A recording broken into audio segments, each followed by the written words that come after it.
And live from the Bristol Motor Speedway for the 5th round of the Bandit Racing League Season 9, here in the Geezer Authentic Truck Series. I'm your host, as always, Mr. Marshall Crocker Jr., welcoming you to the Rumble by the River 125, sponsored by our very own Chris Ferrara, who unfortunately cannot participate in tonight's race, but, you know, we'd love to have him here, but unfortunately just wasn't able to make it. But nonetheless, we're going to have a great race tonight. We're here at Bristol, such a fun track, one of those tracks that, well, in a conversation earlier with Nick Nickerson, he compared to like little Talladega, essentially, which I personally think could not be any more true. You see here we've now gone to Bristol, Tennessee, going north from the last couple races, which have been primarily in the Florida area, until we went to, of course, Atlanta, which was in Georgia. I don't know a ton about United States geography towards the south, but I do know that much. And tonight, joining me as always, or at least as the last couple races, he was a pit reporter at the start of the season, and now he's back to his, well, really where he should be, in my opinion. One of the best broadcasters I've ever met, and one of the most experienced people in this sort of iRacing coverage business, Mr. Evan Wall. He is back. It's great to talk to him. And, well, Evan, tonight, you know, Bristol's one of those races that very similar to Martinsville in a way. When you hear about it, you see it on the schedule, you just get ready for chaos. You get ready for excitement, and you get ready for just some crazy racing. And when you think about that crazy racing that could go any which way and is really going to depend on a driver's ability to roll with the punches, who do you think stands out to you, and what sort of race do you foresee us seeing tonight for the 5th round of the year? Well, you know what? This track is a lot of fun. They call it the last great Coliseum for a reason. It's just a great time anytime you have a race here. It's fun to race, it's fun to watch. It's just a really great track overall, and I'm really happy to be here tonight. But really, when you think about who could possibly come out on top at the end of the night, I honestly, with as many drivers as we've got here tonight, I feel like it's the one that can keep it the cleanest. It's probably not going to be the cleanest of racing. It's short track racing. It's going to be bumping. Guys are going to be getting rough and dirty. You know, I feel like, you know, it's a rumble by the river, and it's going to be a rumble, so I really feel like it's going to be the driver who can keep his truck the cleanest by the end of the night. Absolutely. I think rumble by the river is a perfect sentiment for what sort of racing we're going to see tonight. But for the most part, we've had some clean racing to start off the year. That I've been really impressed with all the drivers in the Bandit Racing League to start off this season, so I've got high hopes. We'll see if we can live up to that. But yes, we are at the Rumble by the River 125 here at Bristol. And, well, before we get on to tonight's action, we tell you all about tonight's activities and tell you about what sort of race to expect and go over your points and stuff like that. Well, first we have to look back to last week's race, and last week we were at Atlanta Motor Speedway for surely one of the most chaotic races I've seen in this series in a long time, but chaotic in a good way. We were getting battles from start to finish, but it didn't end in quite as quite, well, maybe not entertaining, but quite as hectic of a way as it started. But, well, we can find out about that right now in our race recap segment.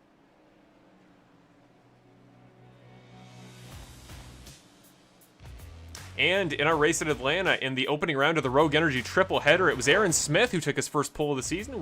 Before we were really thinking about him as a road course guy, but we found out very quickly we cannot underestimate him in this environment either. Here at the Ovals, you see on the very opening lap, don't mind that graphic that got stuck in the middle of the screen, but off the very first lap, 3 wide through the first and second turns, it was Jackson, Hart, and Nickerson going 3 wide, and it was still Aaron Smith in the lead 12 laps in. Ricky Hart trying to give him some sort of challenge, but nobody could do it early. Then we had our first, really, and our only major wreck of the day. Not too long after that, it was Michael Ramos and Bill Harkins getting into it, and I believe a couple other drivers, including Gary Wright, were involved. That turn 2 outside wall was proven tricky all day. Guys having a really tough time trying to navigate through it on older tires. But Cody Welch should be the first guy to really get by Aaron and really give him a challenge here properly in this race. Almost halfway through, the two of them would battle. Aaron would take the lead back very briefly again, but Cody Welch, as quick as he was at that point, would not have the end of the night he was hoping for. Not too long after, though, Ricky Hart would finally get himself by after a earlier battle with the 42 truck. He would put himself up into the lead just past the halfway point. They were up there at the front, but not too far behind. You can see Hendricks and Welch were still in the picture. And then here was the trouble for Cody Welch. Coming down pit road, just came on a little bit too hot here under green flag pit stops. Spun it around, got it back up to speed quick, but unfortunately with how quick he was entering, he did take a pit road speeding penalty, and that would pretty much put the end to his night. Here late, you see Aaron Smith and Nick Nickerson pitting. Look at how close those two guys were, renewing their battle from the previous race at Daytona Road Course. It would be Davey Hendricks that would take over the lead, but before long, he would need to pit. And the driver that, after pitting on a different segment earlier in the race, going on an alternate strategy, well, he would coast to the victory in the end. Had to hold off Ricky Hart very briefly under green, but once everybody else had to pit and he could stay out, it was all over. Benjamin Lacey became the 4th different winner in 4 races this season and punched his ticket to the playoffs in the 7 truck. One of our drivers in the Final Four last season, and he's already guaranteed himself a spot in at least the playoffs this season. the 7 truck to look great. And again, just as he did last season at a couple races, including at Auto Club, was kind of an under-the-radar pick, a guy that, well, wasn't really too notable all throughout the race, but there at the very end just had what he needed to get it done and took away the win. There are your results for the top 18 at least. Kevin Foster and Aaron Smith would round off the podium. Aaron Smith getting his second in a row, and Kevin Foster taking over the points lead. Coming out of that race here, you see the 4 drivers locked into the playoffs. It is Nick Nickerson, Trey Ellis, Benjamin Lacey, and Brandon Jackson. Unfortunately, Brandon Jackson won't be with us tonight. He is having wheel-related troubles. And I believe Bill Harkins, the owner and director of the series, is having similar issues as well. So unfortunately, I can guarantee those 2 won't be here, as well as Nick Korn and a couple other drivers like that unfortunately will not be able to participate tonight. But there is your locked-in drivers to the playoffs, and then your top 12 after that. So remember, to get into the playoffs in this series, it'll be the drivers who get wins in the series are automatically punched in, and then the next 12 drivers that have the most points after that. So it's going to be quite the field. You see Curtis Yancey, David Leakey, and Robert Mathis are the drivers on the cutoff, and Robert Mathis has been quite quick so far in tonight's practice, so keep an eye out for him to potentially do even more than that here tonight at Bristol. But very quickly, before we get into your points, and we can go over your points in just a moment, first let's go to your track preview and really get an idea of what we can expect tonight here at Bristol, and maybe we'll have Evan do the track preview tonight for Bristol Motor Speedway. This opened up back in 1961 here in Bristol, Tennessee, which is, as you can see, the far northeast corner of Tennessee, just barely in the state, but it is a concrete short track. It'll be our first short track of the year, and it's just a little bit over a half-mile short track. Hey, means Bill. we're going to run about 66 miles here tonight. You can see the banking in the turns. It's banked from 26 to 30 degrees progressively. On the straightaways, it's banked from 6 to 10 degrees. Back in season 7, Brandon Jackson is the driver who won here. Unfortunately, not able to make it here tonight, though. And the quickest time on iRacing in these trucks was at 138 miles an hour. It was a 13.806, and that's the quickest time on Dan Lisa. And next week, we're going to be heading to Knoxville Dirt. We're talking a lot about Bristol, but Knoxville, that's going to be a fun race right there. I'm really excited for that one, to tell you the truth. But you know what? We got a fun race here tonight. It's our first short track of the season. We're going to have a couple more short tracks on the season, but you know what? Nashville may be my favorite. I have a soft place in my heart for Nashville. I was there just last weekend, but Bristol is up there. Bristol is up there with one of my favorites. It's going to be a really fun race here tonight.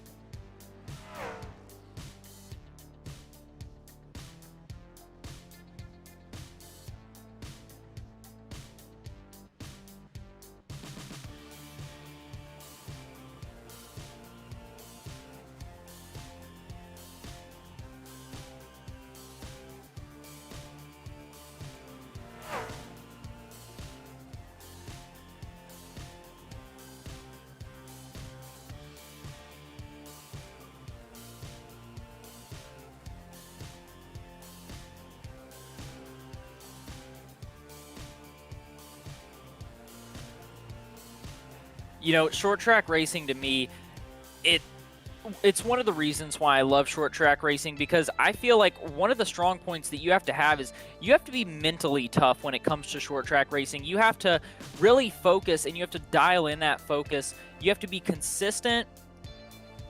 There's just so many different things that come into it, and you know, you could say that for any form of racing, honestly, but that I love short track racing for so many reasons, but it's just the mental toughness that you have to have, and the skills that some of these drivers have. You really have to know how to work the track and work other drivers. You know, sometimes you don't get by somebody by being the fastest car. Usually it's hard to get by somebody just by being the fastest car. You have to be in their rear bumper. You have to really make them see. You have to wait for them to make a mistake, and it's going to be a fun race tonight. It will indeed, and here are your points coming into tonight's race. Now the drivers are just starting to run their first qualifying attempts of the night. We've seen Davey Hendricks, Aaron Smith, and Cody Welch run already, and they currently sit in that order. But here are your points heading into tonight's race, sponsored by Perfect Shine Auto Spa. They will be sponsoring the various segments like this, the pre-race grid, as well as the championship points heading into tonight's event. So Kevin Foster leads currently with 168 points. Not too far back, only 11, is Davey Hendricks sitting there in second. 2 drivers without a win lead the top 2 spots in the championship. Then it's Nickerson, Welch, Smith after that, Guzik, Ricky Hart, Mark Allen Bivens, Benjamin Lacey, last week's winner, and Alex Bowser, a really impressive rookie so far this season. He's currently Second, the rookie standings. Aaron Smith is technically a rookie in the series. And there's your top 18. We'll quickly jump down a little bit, but we do have to get to your qualifying results. And, well, with how short the lap is here at Bristol, only about, as we saw earlier, the track record's about 13 seconds. We're going to be on average about 15-second laps here at Bristol. So those 125 are going to go by quick if we stay under green, but I doubt that will be the case. There is the last of your points. We'll just scroll down a little bit because there are some drivers on the point standings that have only been here very few races, and as such are on the points, but maybe quite a ways down. But you never know. Some of these drivers start late, and, well, as a result, some of the guys further down that board may end up in the playoffs and may go on a bit of a run later this season. You never know. Looking down the order, I don't see too many drivers still out on track. Now we do. Here is the 17 of Thomas Fensler. He's just heading out for, I believe, his second qualifying attempt. He's currently running 15th on the leaderboard. We will actually go to the tower. It's just a little bit quicker in terms of updating us in terms of spots. Cody Welch currently standing on the pole, just a touch shy of under the 15-second mark. He currently ran a 15:02. Is going to be tonight's provisional pole time. Thomas sends it into the inside wall there after the end of his final lap. Then he's got Robert Mathis returning to the series on his outside. That is Cody Welch's on the front row tonight. Robert Mathis, every race he's been here, he's missed a couple, but every race he's been here, he's certainly made an impact. So keep an eye out for the number 26 truck or 29 truck tonight. Speaking of the 6th truck, here is Gary Wright out of Pflugerville, Texas, just running his second and final qualifying lap. He currently goes 16th.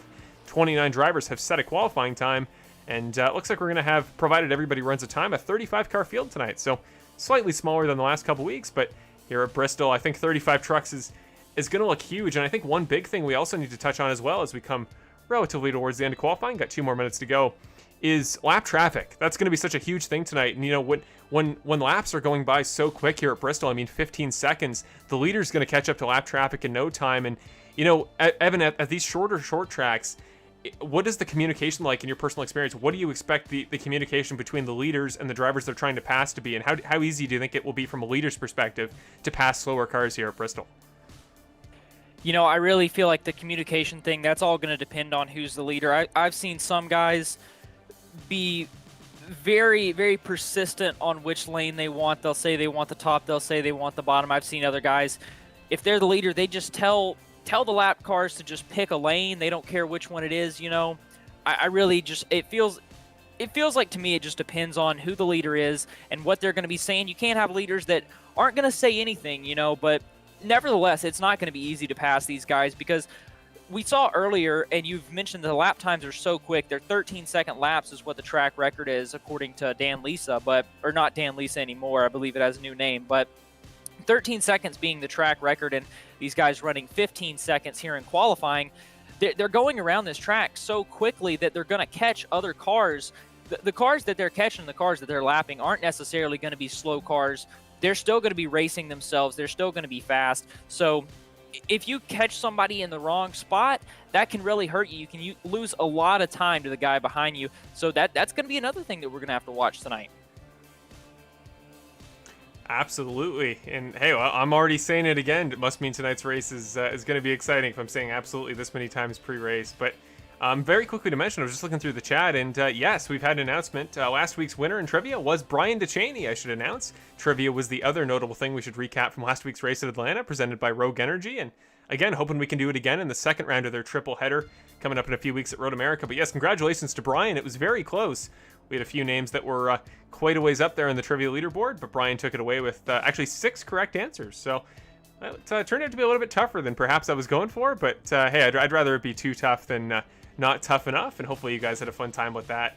But for now, before we continue on too much further, we have to go to tonight's starting lineup, and well, here is your top 12, and we'll go down through the field, starting with your pole sitter, Mr. Cody Welch there. We'll go through the field so you can see the lovely paint schemes these guys run. But Cody Welch, tonight's pole sitter, to his outside, Robert Mathis, who has yet to join the grid, but he will start in second. He's missed a couple races, so he's not too far up the points, so tonight could be very big for his playoff endeavors. Now we got Curtis Yancey in third place on the inside of row number 2 with Aaron Smith to the outside. Last week's pole sitter, Brett Guzik, will round off the top 5 with Davey Hendricks to his outside. John Graham, a new name to the series, and the number 96 truck starting in 7th. Nick Nickerson, we know him plenty well, in 8th, and Ricky Hart at 9th, with Hunter Henry, the fan favorite, to his outside in 10th. 11th place is going to be the 17 truck of Thomas Fensler, followed in 12th place by the driver of the number 10 truck, Matthew Crockett. Oh. Then Sorry, in scroll down a little bit there. 13th position, Oh, I'll there tell we you go. who's in 13th when I can see it. There we go. Sorry about that. Here you go. 13th position is going to be Eddie Haggy in the 97 truck, followed by Benjamin Lacey in the 7. Then in 15th, Michael Ramos, followed by Jason Greenwell, Tony Hilbrands, Gary Wright, Steve Ulrich, and David Leakey in 20th position in that 84 truck. That is correct. Then we got Connor Zook starting in 21st. Kevin Foster, the points leader, in 22nd. Carter Talley will start 23rd with James Hartley behind him. After that, then we got Mr. Anthony Caetano there starting in the 25th position.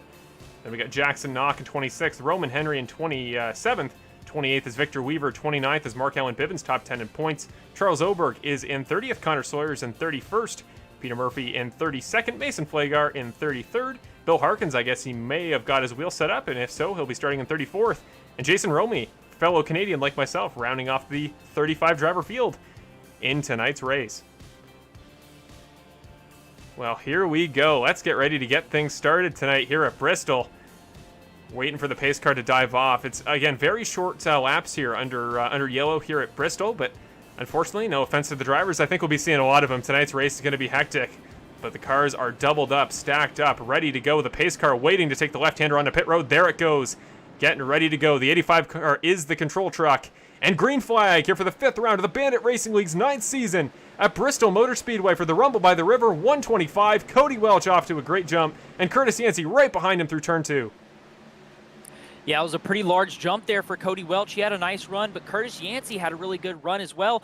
Now the battle's really going to be for first position. Yancey down to the inside, and it looks like he's going to try and take away the lead position already here on our second lap. Cody Welch battling hard on the outside. Curtis Yancey down there falling in behind him, and now he's going to have a battle behind him from the 29 of Mathis.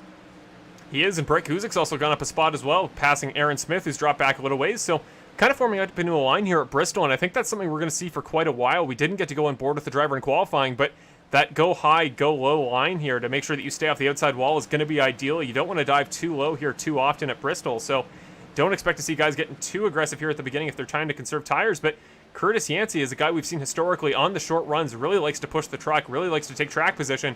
Right now he's doing everything he can, taking that lower line to get Cody Welch, but we're already seeing plenty of progress there by the number 85 truck, already a half a second clear of Curtis Yancey. Yeah, but there comes our first caution here on lap 5 of 125. 120 laps to go, and we already have one caution. Well, here is our culprit here. Mr. Charles Oberg was involved there, I think, with Connor Sawyer. So here is the incident. That's the 0-2 of the 0-2 of Charles Oberg. Gets a tap from Mason Flagar in the 72, and that was Connor Sawyer getting involved in the aftermath. And Charles, I mean, definitely some relative damage, but he was able to get back up to speed pretty quick. Connor Sawyer as well didn't take too long to recover. Let's just see that very quickly again, perhaps from a different angle. So here we go. This is coming out of turn number 2. So Peter Murphy to the low line. Oberg goes high. Yeah, it looked like Mason Flagar just checked up a little bit, and then the second time when the 0-2 slowed down again, maybe just wasn't expecting him to whoa up as much as he did. And what can you say? Just got into the back of him, got up to speed relatively quickly, but you know, we're going to see that a lot here at Bristol. It's those little incidents that bring out cautions very frequently, because it's another one of those tracks. We saw it a couple weeks ago at Daytona Road Course in the infield, but when you get a wreck or you get an incident in front of you, it's such a thin track, so little space, and the way the banking works, it's trying to kind of usher you down towards the bottom where most of the crashes are going to end up. So it's tough to kind of work yourself through those incidents, and it's definitely going to take some massive amounts of skill. We're going to have to see if Aaron Smith can maybe repeat his magic from the other week. Remember at Daytona Road Course where he had to go through the grass to avoid Jason Greenwell. So maybe we'll see plenty of that tonight. But already we're seeing, after that first caution of the night, and only I think it was a 5-lap stint, Cody Welch looking quick on his own tonight. Curtis Yancey, as much as he was trying to burn the tires up, just didn't seem to be able to keep up with him. Yeah, Yancey just couldn't seem to keep up with him. But, you know, sitting here in second place, we're seeing a good run out of Yancey, and it really doesn't surprise me. If any of you guys are fans of short track racing down in the South, you'll recognize that paint scheme that Curtis Yancey has. It's the same paint scheme of Stephen Nasse. He is a late model racer down here in the South. He's from Florida. I've seen him plenty of times at the Snowball Derby, and he's a really good driver. Curtis Yancey obviously trying to live up to that and running here in second place position. We've seen him do good on the short tracks, and I expect him to be one of the drivers to watch here tonight.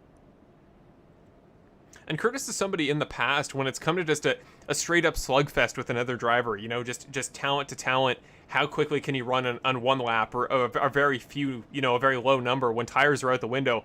Curtis can go toe-to-toe with anybody. We've proven in the past. It's over those longer runs that's the question, and how much does he want to conserve versus really go hard for the finish. And, you know, it's not a bad strategy, I almost think, here at Bristol, with how many laps you're going to save on tires, presumably running under yellow. 125 laps goes by quick, and if we do it mostly under yellow, you're going to have relatively fresh tires comparatively to the rest of the races on the calendar. So I think Curtis definitely got to watch for tonight. And well, he hasn't won a race in this series in quite a while. He did, I think, early to mid-season last year. I can't remember exactly where he won. I think it was a short track, so that would track. And then he won at our short track all-star race last season as well towards the end of the year. So he's proven his ability at the short tracks. But Cody Welch, one of the best in the series, second in the points last year, already off to a good start. We got two Titans there on the front row. But Robert Mathis, Brett Guzik, don't forget about those two guys. I mean, Brett, we've seen him in the short pace stints in the past. He's incredible at qualifying, and a lot of that same skill level carries over to shorter runs here if we get a lot of cautions. And Robert Mathis, feels like every race he makes this season, he makes an impact for sure. So the 29, keep an eye out. And of course, Nick Nickerson sitting there on the outside of row number 3, already got a win this season, but he had 10 overall, or sorry, not 10, but felt like 10. Had, I believe, 8 overall last year. So keep an eye on him. First restart of the night, though. Second green flag here tonight at Bristol Motor Speedway. The Rumble by the River 125 is back. Cody Welch, a strong run on the outside the line through turns 1 and 2, but Curtis Yancey underneath. We talked about it, putting those tires to the test, and the 51 truck goes to the point. Yeah, but keep an eye out for Brett Guzik. He's down there to the inside of Cody Welch. He's looking to make a move down there. But yeah, it's still Curtis Yancey going to be out front. Still the battle, though, with Welch on the outside. Welch has the advantage now, and Welch is going to take the lead back. He is, and Brett Guzik's trying to go with him. Curtis Yancey, that inside line was working for a minute, but, I mean, it can only go for so long. He's dropping back again, drops back another spot to let Nick Nickerson by. So now Welch, Guzik, Nickerson, your top 3, again, forming into a line. Aaron Smith has dropped back a couple spots as well. He's got Davey Hendricks right behind him trying to fight with him. A little ways back, we got some fun battles here. Benjamin Lacey trying to hold off a couple trucks, including, I believe that's Michael Ramos and Thomas Fensler. Great battle for the winner of last week's race at Atlanta, but back up front, Brett Guzik just kind of forming into that line, and I think this is what we're going to see for a little bit. I think these leaders know that you're not going to win the race in 125 laps in lap 14, and certainly not if we get yet another caution. But, yeah, for the time being, it looked like those leaders were content with what they were doing, but that will only last so long. Yellow flag, though, for the second caution of the night. Let's go back to the replay and see what's happened. I don't see any notable wrecks on my telemetry, but you never know. Bristol is home to some crazy wrecks sometimes. Yeah, Bristol is home to some crazy wrecks. Heading to a replay now. We'll see what it is, but yeah, not exactly sure what happened there. I didn't see anything happen to the guys up front at the very least, so that's good, you know. But we'll see if we can figure out what happened here in a second. Definitely some smoke there, so maybe we can figure out what it is. Yeah, we might have to go back and do it this way, because I'm nowhere in my telemetry am I seeing a wreck of any sort. I'm seeing Jason Greenwell has had some... Oh, you can see some considerable damage to the back right quarter panel of that truck. This would be it. Okay, let's see what happened here. So this is in turn 3 and 4, I believe. Yeah, so they're up front. I think that, yeah, it's Thomas Fensler in the 17 has gone around, so let's see what happened to him. We're kind of having to piece this together detective style as we go on. So I see Eddie Hagee. But the 17 was considerably off the pace on the entry to that corner. That's why Eddie Hagee had to check up so hard. And Kevin Foster, the points leader, gets involved as well. You saw in the aftermath there, that gray number 8 truck got involved. And everybody back up to speed relatively quickly. But let's just see what happened to Thomas Fensler. Maybe we'll go from his perspective on corner entry. Because, yeah, just checked up really all of a sudden. And no foreseeable reason why you had to do so. So up top, there's the 27. Oh, just checks up to avoid the quarter panel of Michael Ramos, and maybe slid in there later than he was expecting. And again, here at Bristol, once you go around, everybody piles in you. Not much room to work with, and back up to speed, but considerable damage. You see the smoke coming out of the back of the 17 truck. So yet another casualty. The question is, though, for our points leader, how much damage is there on the 8 truck of Kevin Foster? And you can already see considerable damage to his truck that he just fixed in the pits. But no, still, look at the back... Look at the wing of that truck. I don't know what you describe that shape as, Evan, but it does not look healthy. Yeah, it doesn't look very fun, but you know what? That's one of the good things about short track racing. You really don't need aerodynamics. It really doesn't matter what your truck looks like. It could be a mangled pile of scrap metal, but you know what? It can still make it to victory lane if you got a good driver behind the wheel. That's all that really matters. So That's what's lucky for Kevin Foster there. But you know what? He still has that fast repair, probably doing the smart thing not to use it yet. We're only on lap 18 of 125. But that's one of the things that happens here at Bristol is guys are just so close together, and you're really battling for every little bit of space. And when you're running so close together, just a little bit of checkup, that accordion effect, guys all getting together. And once they get together, there's nowhere to go for the guys behind them, as you just saw. One guy who's kind of in the eye of the storm when it comes to potentially getting caught in an incident like that, somebody right in the middle of the field, Peter Murphy. We're going to him very quickly in the 38 truck because he's currently the biggest mover of the race, up 14 spots. Started in 32nd. He's currently sitting in 18th, so great start for the 38 truck, and one of the better looking trucks in the series, I always say, and I stand by that opinion. But a fellow driver who's off to a very good start, and somebody that I can already see is getting some support in the YouTube side of things, Connor Zook here in the 55 truck. He is up 5 spots. It was 6 a moment ago, so depends on where he's sitting on the line. Started in 21st and is now sitting in 15th. But back up to the point, this is the battle we're waiting to see. Here we go, the pace truck, well, the pace car in this case, waiting to head off onto pit road. There it goes, taking the hard left for the 3rd time tonight, getting ready for the green flag restart. Cody Welch is the control truck from the outside line. There he goes. Green flag. Start of lap number 20 here at Bristol Motor Speedway. Brett Guzik on the inside, trying to hold off the 51 and the hard-charging 2 of Nick Nickerson. We're double file, 2 rows heading down. Whoa! Gets a shove. Brett Guzik gets a push from Yancey, and now he's up to the point with a little bit of help. That 85 truck is coming back, though. He's onto the inside, and he's going to have the advantage here on Brett Guzik. Brett Guzik going high. Cody Welch on the inside. Guzik with the advantage off the corner, and it looks like he'll probably lead this lap once they get back around. Guzik going to be out front, leading a lap here at Bristol. I'm seeing chaos in behind again. I think, yeah, there we go. Caution was imminent. I saw Anthony Caetano involved, Peter Murphy, Benjamin Lacey. Benjamin Lacey, probably the biggest name in that group. Of course, last week's winner, he's already got smoke coming out of the back of the truck. Anthony Caetano was involved, a couple other drivers as well you saw in the aftermath. So let's go back and see what caused the 3rd caution of tonight's race. Let's just jump back a moment.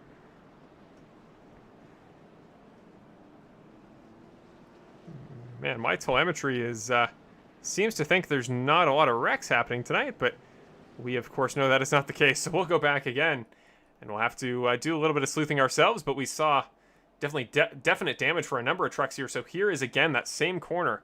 This is from the perspective of Anthony Caetano, who I believe had the best view of whatever happened up front. So let's see if we can get a first-hand view. So there up front is a couple trucks tapping together on the inside of the line. I think I almost saw Robert Mathis was involved in that, and that would track based on the positions on track. He currently sits in 17th after being much higher a moment ago. So let's look back and take another look. Yeah, we'll get a look at this any way that we can. It looks like it's going to be Mathis in the 7 truck of Benjamin Lacey. I don't think Mathis knew that Lacey was there to his inside, and those two just got together. And as you could see from that in-car camera a second ago, there is really nowhere to go. It's such a tight track. There's really not much that you can do when somebody wrecks in front of you. And it was interesting the way they were sitting in the line. We'll go from the perspective of Robert Mathis just to see what he saw. But I mean, he had room definitely to the outside. I don't know.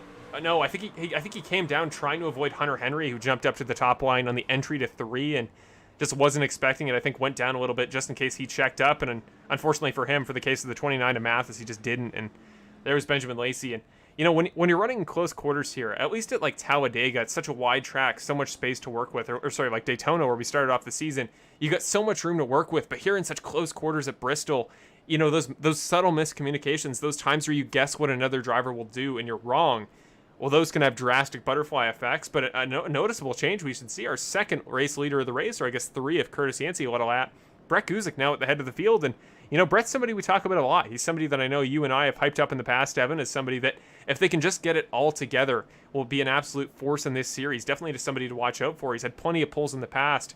But what do you think about his game, about his style? Do you think will be that little change he needs to make to take home a win after leading early in a race like this? Well, you know what? We know for sure that Brett Guzik knows what he's doing. If you guys were here 2 seasons ago, my first season broadcasting, you heard me producing and commentating, and Brett Guzik was my co-commentator. And while his commentary skills were a little bit dry, he wasn't the most excited guy. He knew what he was talking about week in and week out. He's a really smart guy. He knows what to say. He knows what to talk about, and he definitely knows what is going on with a truck. And you know what, I'm really excited to see him doing well, and I think he's a really good driver that is going to be even better in the future. And obviously, he's picked the outside line here as we're getting ready to go green. He has, and Cody Welch was doing the same thing, so you got to wonder if the outside, as we were seeing when everybody was single filing out, is going to be the most opportune line tonight. You'd think logically, with how hard the banking is here at Bristol, how tall it is, we saw in the track preview just how steep it was.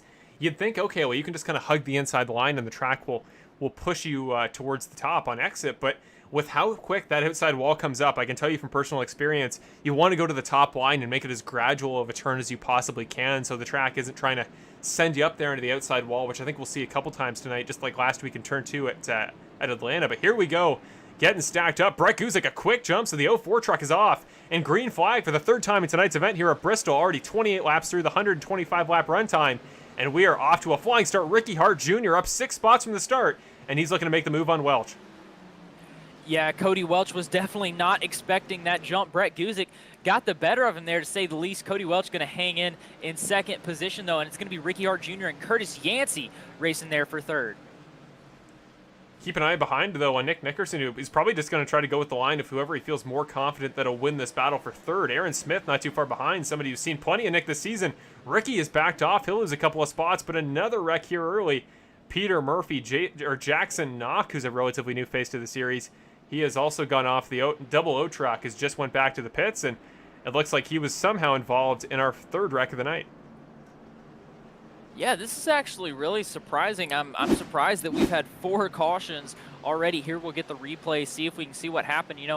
I knew that Bristol was not going to be fun. There you see, I believe that's Peter Murphy, and then just right back up onto the track and nowhere for that 00 to go. Really unfortunate for that bright green and white 00. But yeah, here we'll watch it from the in-car camera, see if we can see exactly what happened. I don't know if Peter Murphy had contact with anyone or if he just lost it going down the front straightaway. I'm not exactly sure, but yeah, there you saw nowhere for the 00 to go. But like I was saying, it's pretty surprising to me that this has happened with so many cautions. I knew it was going to be a rough race. I knew there were going to be a couple of cautions, but these guys have been running so good. It's been surprising for me so far. Well, let's take a quick moment while we have the time. We've had a couple cautions early, and it'll be a little bit of a long break here with plenty of laps at Bristol because the pit road takes quite a while. So we're going to take a quick moment. We're going to go to our first segment of the night. We're going to go to a very familiar segment to the broadcast lately. We're going to do another driver profile. This week we're going to go side by side for a little bit, but tonight's driver profile is going to be the driver of the 83 truck. Last week he got a top 10, and well, him and I have had some fun occasions in the last couple weeks with something I said at Daytona Road Course, but I'm sure you'll hear about that in the interview in just a moment. But yes, so here is our interview for the driver profile between myself and Jason Greenwell, and we'll put the racing up side by side, and we'll be back in just a couple minutes after it's done for the 4th restart of the night.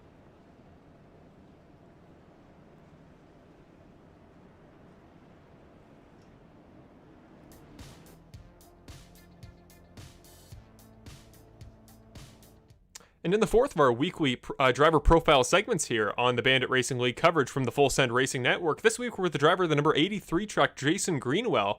Last week he scored a top 10 and a great performance at Atlanta, and this week we wanted to sit down with him and hear about his background, his past, and just his life in general, get to know more about him as a driver. Now, Jason, first of all, just talk to us kind of about off the track. What do you do for a living? What do you do for work? Do you have any other interests that are a little bit less motorsport centric we might not know about? Yeah, thanks for having me, Marshall. So off the track, I am an IT guy at Ford Motor Company up here in Dearborn, Michigan. So I'm actually the DevSecOps / site reliability engineering manager. So got a whole bunch of folks in the enterprise connectivity space that are building platforms that the rest of our connectivity apps and things like that are based on. So, super nerdy stuff, but it's a lot of fun. And like I said, I've been a car guy my whole life. And so out of college, it was, do you go out west and do tech things there? Do you go down south and work for, various other things? Or do you, go north and do cool car stuff? Mm-hmm. And so I jumped at the opportunity to pack up, move up this direction and jump into it. That's really cool. And, I think when people think about you in the series, especially aside from the collared shirts, which I've always appreciated on the Skype call, it's good to have a fellow formal dresser like I usually try to go for in the broadcast. But last week, or I guess 2 weeks ago now, I made a slip up. I accidentally, in an attempt to use an analogy, referred to you as pompous. And again, I apologize for that. It was completely accidental. But you came back with an awesome trek last week. You kept it going, and I was really happy to see that. But to wrap that into a question, instead of pompous, which again was not intentional, but if you were to describe yourself in a word or very few like that, how would you describe Jason Greenwell as a driver and a person off track?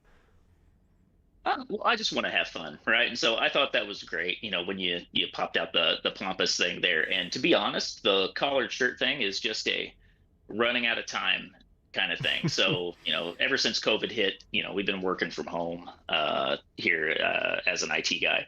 And to feel like I was going to work, I just always put on a collared shirt like I did when I would go into the office. And I've kept that up for the past, year and a half now. And then, I'll work and then I'll convert my desk over into kind of the racing rig, and I'm not going to go and change outfits, except for last week, putting on the tuxedo t-shirt there for you. But, so I just still have my collared shirt on from work all day. And then, like I said, just figured, hey, let's have some fun with this. Had a, few glasses of wine with the wife and one of her friends, and we, heard that part, and I'm like, you know what, I can show Marshall pompous if we go. I think I should order, get on Amazon, order me a tuxedo t-shirt, a monocle, and a top hat, and just drive in that next week and see what happens. And I think it worked out great. We had a good time doing that. The folks back home saw me, in kind of the driver cams there, thought I looked ridiculous, and it was a lot of fun. So it was a good slip up, and it was a lot of fun there, Marshall. It certainly made my day and got me pumped to go before the race. But speaking of, your wife and your family and everybody watching back home, do you just kind of want to talk about your support system, the people behind you, the family you have? And I know you've talked about your kids in the past, and maybe any chance your kids have interest in racing and might be potentially drivers of their own one day? Oh, well, we'll have to see how the kids go. So, so got a little family here. So the wife and I are both from Mount Vernon, Indiana. Small, town of about 5,000 people. Grew up in the same subdivision, actually. Dated in high school. Went to college. Came up here to have a little family. Got a 12-year-old daughter and a 8-year-old son, who are both kind of messes. Took my daughter a lot of times when we were younger out to the racetrack to motorcycle track days and things I used to do with my CBR, and so she would push her bike around, and a couple times kind of went through tech with that and got her sticker that she was, kind of ready to go into the A class and things. And so that was always a lot of fun. Nicky Bobby, we actually named him slightly after the whole Talladega Nights thing, where, in the ultrasound, he didn't know what to do with his hands. They were up by his face. And I'm like, we don't have a Nicholas, and my dad's name's Robert, so we could have a Nicky Bobby if we did that. And one of these days he'll watch Talladega Nights and thinks it's funny.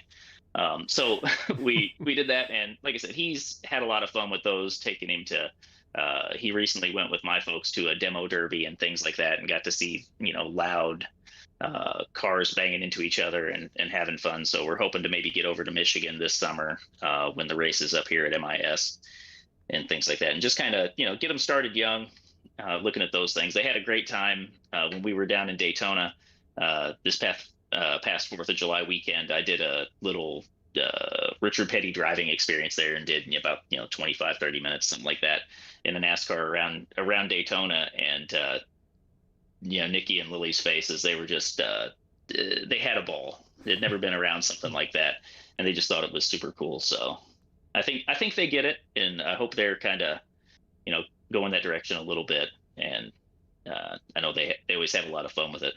Nick calls me a semi-professional race car driver with what we do every week. So it's fun. Awesome. Well, yeah.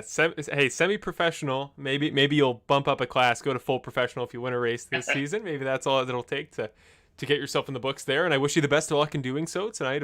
Tonight, of course, when this airs, you'll be at Bristol, and it'll be a pleasure to watch you there. That'll be a competitive race. Maybe that's your chance. But for the time being, thank you, Jason, for taking the time. It's a pleasure to talk to you. Maybe I'll be talking to you again in the broadcast booth soon. But for the time being, have a great rest of your week, man. We'll see you tomorrow. Hey, thanks, Marshall. It was a lot of fun, and hopefully we can keep the fenders on it. That's always the goal at Bristol. Best of luck. All right, thank you.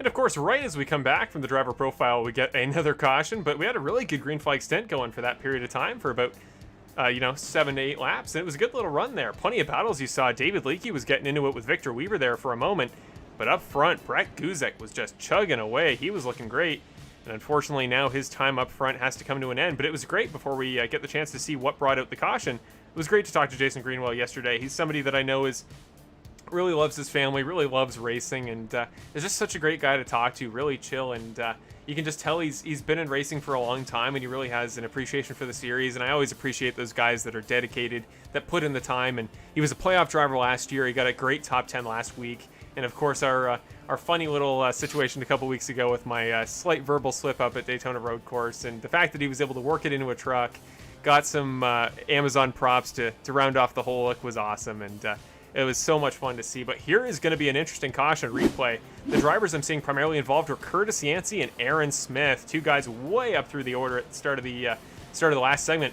There it is, Yancey into the outside wall. Aaron Smith not too far behind, gets into him as he comes down, and there you go. Two huge names. If you want to prove how volatile Bristol is, there are two names you do not expect to get wrecked that often, especially Aaron Smith. I think this is his first major incident of the year. Yeah, and I mean, that really shows you. That's what's crazy. These are two of our best drivers that come in here, and you just see they make contact, and it's a racing deal. It's what happens, But it's kind of like we were joking a little bit while we were off screen that we don't need to be talking because apparently we're causing these cautions. And you know what? Right as we come back, here's another caution.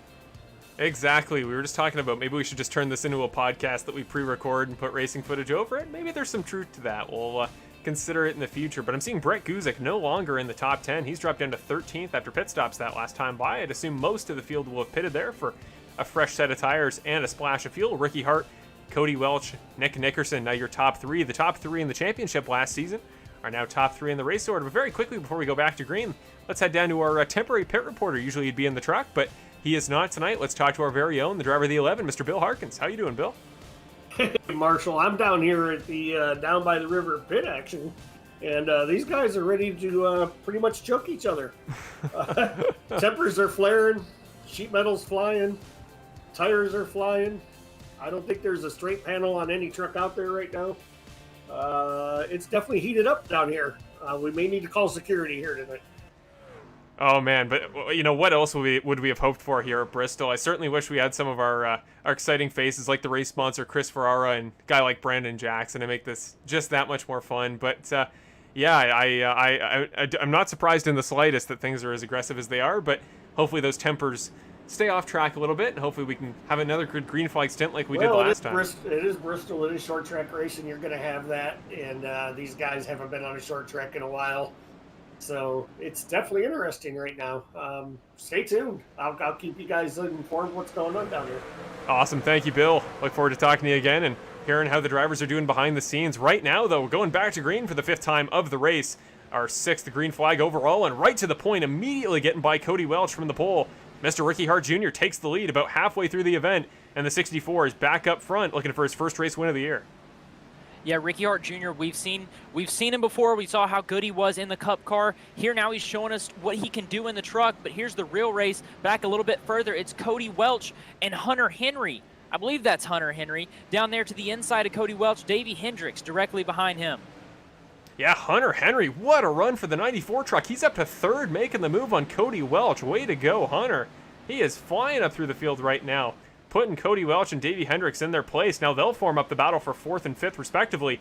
Not too far behind is Kevin Foster in the 8 truck. After an incident earlier, the points leader has recovered, but he's got Connor Zook to his inside, up 14 spots. The 55 truck going low, going to the bottom side.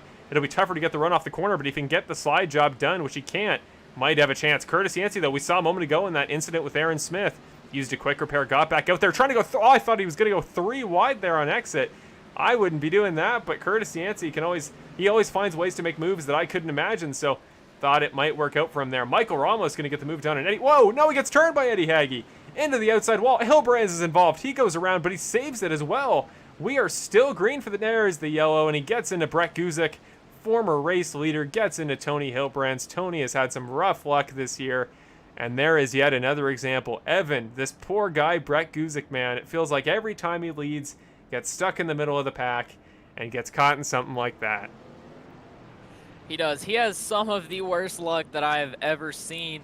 The guy was out there leading, and all of a sudden here he is back towards the middle of the pack and just caught up in something where he really didn't have anywhere to go. He stayed down there to the inside. He did everything that he could, but into the 92 of Hillbrands and sending them both around. But yeah, really nowhere for Brett Guzik to go. Doesn't look like he has too much damage though, so maybe he'll be able to recover. Well, this all started with that situation up front that we were actually live when it started to happen. It was Michael Ramos and Eddie Hagge, I think. So let's see. We got to go to their perspective on the whole thing first because they would have the best view. So this was coming out of turn 2. There's the 97 Hagge on the top side, the 27 of Ramos in the green track. Ramos just kind of turned into him. Maybe thought he was clear and he wasn't. And after that, the guys in behind trying to react, trying to check up in order. And Tony Hillbrands, unfortunately, just didn't quite make the right moves he needed to. And just like that, gets both himself and the 04 involved. Yeah, Hagge really didn't do anything there. Ramos, I don't think he knew that Hagge had his nose up there on the outside of him. So Ramos just went in there. He was trying to drift up to the wall like you would any other time. I don't think he knew that there was somebody just barely up on the outside of him, and it ended up turning himself into the wall. Well, luckily enough, I'm seeing the first car behind the pace car, the first truck, I should say, is the 04 of Brett Guzik. So it looks like, for the time being, Brett should stay on the lead lap in the 04 truck. So good on him. Hopefully he can take a quick repair, get right back in the hunt. And let me just confirm that that is the case. And yeah, it would appear so. It appears he is still on the lead lap. So he'll get the pass around the pace car when we go to 1 lap to go. And well, I mean, for the time being, we've already seen guys like Curtis Yancey recover. Yancey's already put himself back in the top 5. So Guzik's got plenty of time to recover. I know Brett will be back in it sooner rather than later. But for the time being, let's take a moment. We're now halfway through the race. This race is flying by here at Bristol, a small track and small period of time it'll take. And even with the cautions, the event is going by quick. So let's take a moment and do a quick through the field segment. We don't have the graphic up right at the moment. We don't have it in the any graphics that are not the driver grid or the championship points, but sponsored by Perfect Shine Auto Spot. Let's just do a quick checkup on your top 10. Ricky Hart Jr. and Nick Nickerson, the last two champions in the Bandit Racing League, are going to be on the front row here on this restart. And what a battle that'll be. I can't wait to see if Nick Nickerson from the top side will have the advantage the others who have tried it will have as well. Hunter Henry, though, on the inside line, currently sitting third. Great run for the 94 truck, but he's got Davey Hendricks sitting to his outside. Always one of the best in the series. Curtis Yancey, a great recovery drive for him so far, as well as Kevin Foster. They sit 5th and 6th. Connor Zook and Connor Sawyer, the two Connors, sitting on row 4. They are going to get doubled up, stacked up, and ready to go with 1 lap to go here before our next restart at Bristol. Then after that, we got Michael Ramos on the inside. We saw him just get involved in that incident that triggered the crash between Brett Guzik and Tony Hillbrands. He currently sits in 9th, as well as Eddie Hagge, who was involved with, who has considerable damage to his front nose. That'll round off your top 10, but in the next row behind them is Matt Crockett and Aaron Smith, following up his, most laps-led performance last week and his pole at Atlanta. We'll see if he can follow it up tonight, but doubled up, stacked up, ready to go. We are getting ready to go for our 6th restart of the race here at Bristol Motor Speedway. Coming off turn 4, Ricky Hart is the control car, but Nick on the top side might have the better run. Green flag for the 6th time in tonight's event at Bristol Motor Speedway. In behind, Hunter Henry narrowly holding off Davey Hendricks into turn 1, but side by side goes Yancey, and now he's back up to 4th. What a recovery for the 51. Yeah, that 51 of Yancey, he is driving that truck as hard as he can. He's going to file in right behind Davey Hendricks in 5th position, but I'm sure he'll be working his way up to the front here in just a second. He is driving that truck really hard. Ricky Hart Jr. is going to be out front, though, and right in front of him, or right behind him, is going to be Nick Nickerson. Sorry about that.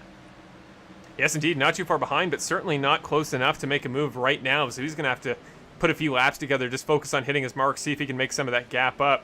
But for the time being, we're just keeping an eye on some of these battles throughout the field. Michael Ramos and Connor Sawyer going side by side. This is the battle for the 6th position. Whoa, Kevin Foster trying to get involved. Ramos with a gnarly block on Foster. We saw that fail just a moment ago. Remember that incident just a second ago with Tony Hillbrands, but this time it works to his advantage. Connor Sawyer still on the inside, defending from your points leader, Kevin Foster. Got a bit of a blink with his internet, so hopefully that goes away quick. That can be brutal here at Bristol. That was Eddie Hagge into the outside wall. The 96 truck pounds the outside of turn 2, and now Robert Mathis trying to take advantage, jumps underneath the 29 truck. Remember, he was on the front row in qualifying, now working his way back through, now up to 11th.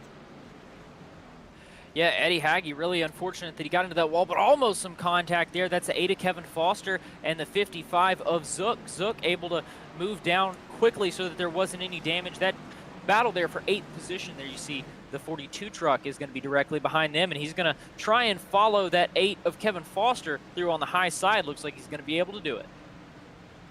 We've got two fairly similar battles in this part of the track. Eddie Hagge as well, trying to hold off Robert Mathis, who's got David Leakey right behind him, sitting in that great-looking 84 truck he's debuted last week. And the 96, again, a new face in the series, but John Graham in behind, trying to throw his hat in the ring in this battle. Eddie Hagge, though, I think he's going to be okay, provided this battle behind stays as intense as it has. Cody Welch trying to go around the outside.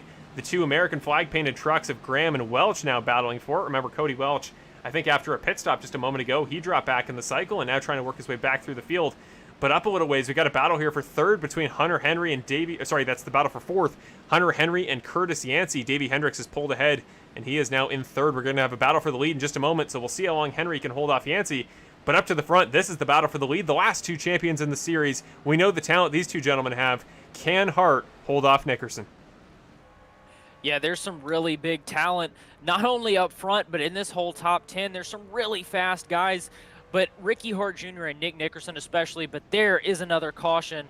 There's drivers sideways and a couple drivers down on the apron.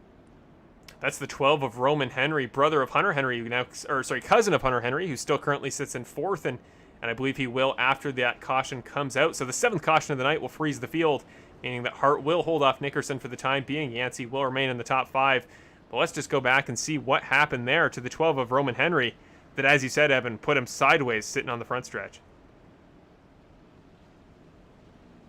Again, don't have an incident, don't have something popping up telling me, so we will have to do some more digging. Here at Bristol, it just seems like the sim doesn't want to consider anything a wreck, and probably just means that we're a little bit too low speed to consider anything a massive incident. But here again, Benjamin Lacia has also had a bit of a rough night tonight, bouncing off the outside line. The 12 just kind of trying to go up, take his natural line, and unfortunately two trucks kind of buckled in side by side. And we'll go back and see what happened again. But just so many incidents tonight, Evan. Just seem to be so many trucks trying to share such a small bit of space, and when you don't have that much real estate, things like that are bound to happen.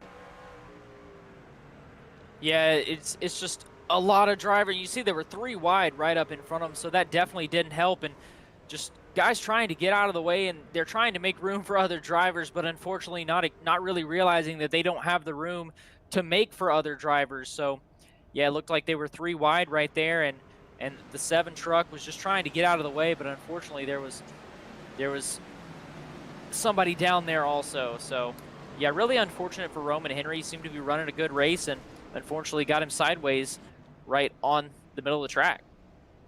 And he currently sits in the pits, presumably taking the tow that he needs to get onto pit road, and then after that, if he has a quick repair left, he'll take that, and he'll jump back into the field. But yes, to answer Brian's question in the chat, yeah, I believe Cody is just on an alternate pit strategy. I believe he did just pit a little bit later than the rest of the field, but we can confirm that thanks to the magic of off sim graphics. So here is the top 8 and when they pitted most recently. So looks like it's been 28 laps for most of the field. Lap 54 was the golden lap for everybody short of Connor Sawyer and Michael Ramos, who pitted on lap 55. But we will scroll down a little bit to check back with later in the field. Let's go down a little bit. I guess I got to do this manually. I've actually never tried to adjust this manually before, but there we go. Let's scroll down a little bit. So Connor Zook, who currently sits in 9th, is the same situation. Same with Eddie Hagge. Robert Mathis as well has taken 1 extra pit stop, but he did pit at the same lap. But yes, there is Cody Welch. You can see on the graphic there, he only pitted 18 laps ago, so 10 laps newer tires, if he took tires, and a little bit more fuel than the rest of the field. So Cody Welch, last week after, he had those struggles on pit road. You saw in the pre-race recap when he locked up on pit entry, took the speeding penalty, and that kind of counted him out of the race. But maybe after watching Benjamin Lacia have such a great strategy overall and such a good plan to predict early on that it was going to become a fuel race, maybe he's trying to take a page out of his book. Maybe he knows something that we don't. And I know Cody's somebody that puts a ton of practice in the week before. He does tons of research into what the race is going to look like, what it might take to win. And in turn, if he knows what he's doing enough to test his fuel cycles, maybe he knows exactly how far he needs to go. So keep an eye on Cody Welch, even if he isn't sitting in the top 10 currently. But in the top 10, some huge names. I mean, Ricky Hart, Nick Nickerson, Davey Hendricks, Curtis Yancey, Aaron Smith all in your top 10, but some really exciting faces. I mean, Hunter Henry, Michael Ramos, Connor Sawyer, Connor Zook, and Eddie Hagge. This is going to be fun. Let's get ready to go for the 7th restart of tonight's race. Ricky Hart is the control car, but Nick Nickerson to the top line. Keep an eye on him. Green flag here at Bristol Motor Speedway for the 8th time overall tonight. And the Rumble by the River, 125. Great start for Ricky Hart Jr. He's clear by a couple car lengths early. But to the inside, Davey Hendricks not wasting any time going by Hunter Henry. And back in behind, it's side by side, Yancey and Ramos for 5th. Yeah, side by side here, but we're starting to even out now. There you see the side by side battle, though, as the 42 of Smith jumps down to the inside. It's the 51 of Yancey up on the outside, and Ramos up on the outside as well now, as the 42 of Smith is down there to the inside. But you know what? I think we've got a little bit of information from pit road. Bill Harkins, what you got going on down there? Hey guys, I'm down here in the 85 pit. Apparently his tire guys forgot to carry the tires out up over the wall there. So probably be some reprimands going on there come this week back at the Welch pit stalls. So yeah, forgot to put some tires on. Well, that's what happened to him. I mean, last week had trouble getting onto pit road. This week his pit crew just, I guess, decides to get back at him a little bit and not do the necessary facilities that you would need to do if you're a pit crew. So unfortunately, yeah, there's a lot of pointing going on here. We're going left, right. Everybody's pointing at each other. So a little bit of confusion. Well, hey, good to know that we're as aggressive off the track as we are on it. It just means the battling out here is going to get all the more intense. Speaking of intense battles, battle for the lead here. Ricky Hart, Nick Nickerson not giving each other any room. And as many battles as they had last season, battling back and forth. Ricky trying to defend his title. We haven't seen one too much so far this season, a proper battle between the two. But another caution, 8th caution of the night comes out. I saw a couple names this time, so we should get a proper replay of the incident.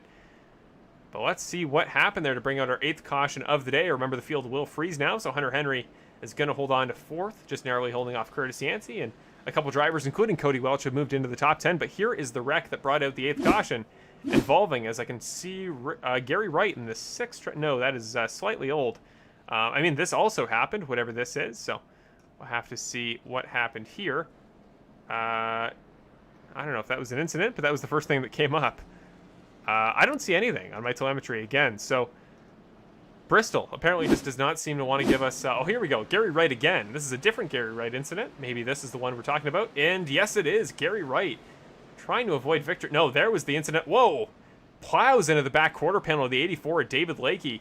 So he was the guy we got to look for at the start of this wreck. But yeah, what seemed to happen afterwards? It was just one of those things where everybody was going a little bit too quick on the end of a yellow flag, and as a result, this piled into each other. So somebody was having troubles ahead. Just so many trucks to keep an eye on. I think that was our newcomer tonight, a new face to the proceedings. Was that Mr. John Graham? I believe it was. There we go. That looks correct, but there we go. That's what happened. Well, we're getting this figured out. Or you're getting this figured out. No. Well, I mean, that's debatable, but unfortunately, just the way that Bristol does their cautions, it's hard to tell. But yeah, John Graham gets bumped behind from somebody. It looked like it must have been, if it wasn't a bump from Benjamin Lacey, it must have been netcode, because just massive understeer from the back of the 96 truck, or oversteer, I should say. Cody Welch to the outside, though, the other America Paint scheme. Thank goodness he avoided that, because after the troubles he had last week and with his pit crew tonight, definitely didn't want to get involved in another incident. But Benjamin Lacey, yeah, just maybe a little bit too quick on entry or a little bit too slow on exit for the 96. It was just another one of those incidents, man. It's tough going that quick to try to, as a driver, identify, how quick you have to check up or how much you need to check up, let alone for us up in the booth here trying to tell what happened. Yeah, you guys see this up here, and it's a lot easier to tell what's going on from the top view than it is when you're inside that cockpit. And yeah, that 7 truck, he drove it in a little bit too deep, or I don't know if he really drove it in a little bit too deep, but he drove it in a little bit deeper than the truck in front of him did. He didn't expect how much he was going to check up, and unfortunately got into the back of him. And that's one of the things that I think we've seen a couple times here tonight, and that we're going to see throughout the night, is that, the race is getting on its way to being over now, but I feel like we'll probably still see it a couple times. Just things happen so fast when you're inside that truck. It really, the lap times go by so quickly. Things happen before you can even tell. Absolutely, and I think that's what's so tough as a driver as well, is you kind of get a little bit, I don't know about dizzy, but almost a little bit hypnotized. I've found, at least in my personal experience at the short tracks, is you're running lap after lap. You got the lights up here in the Bristol Coliseum. We need to get a good shot here just to, again, we'll go quickly on board with Ricky Hart, just so you can see what this Coliseum, and it's the perfect word for it, here at Bristol looks like. But the facility is like a big shoebox, like a big bowl. And it's just, you're going so fast with such high banking lap after lap, and it's got to get hypnotizing after a while. And the fact that these drivers are able to avoid as many wrecks as they do and keep their head on their shoulders is a miracle. But now, for the 8th time tonight off a restart, once again, the control truck is Ricky Hart, and he gets going. Green flag here tonight at Bristol Motor Speedway in the Rumble by the River, 125, and we are off. Nick Nickerson, a pretty good jump in behind. Curtis Yancey side by side with Hendricks, and Hunter Henry, the feel-good story of the top 5, still battling it out for the final podium spot.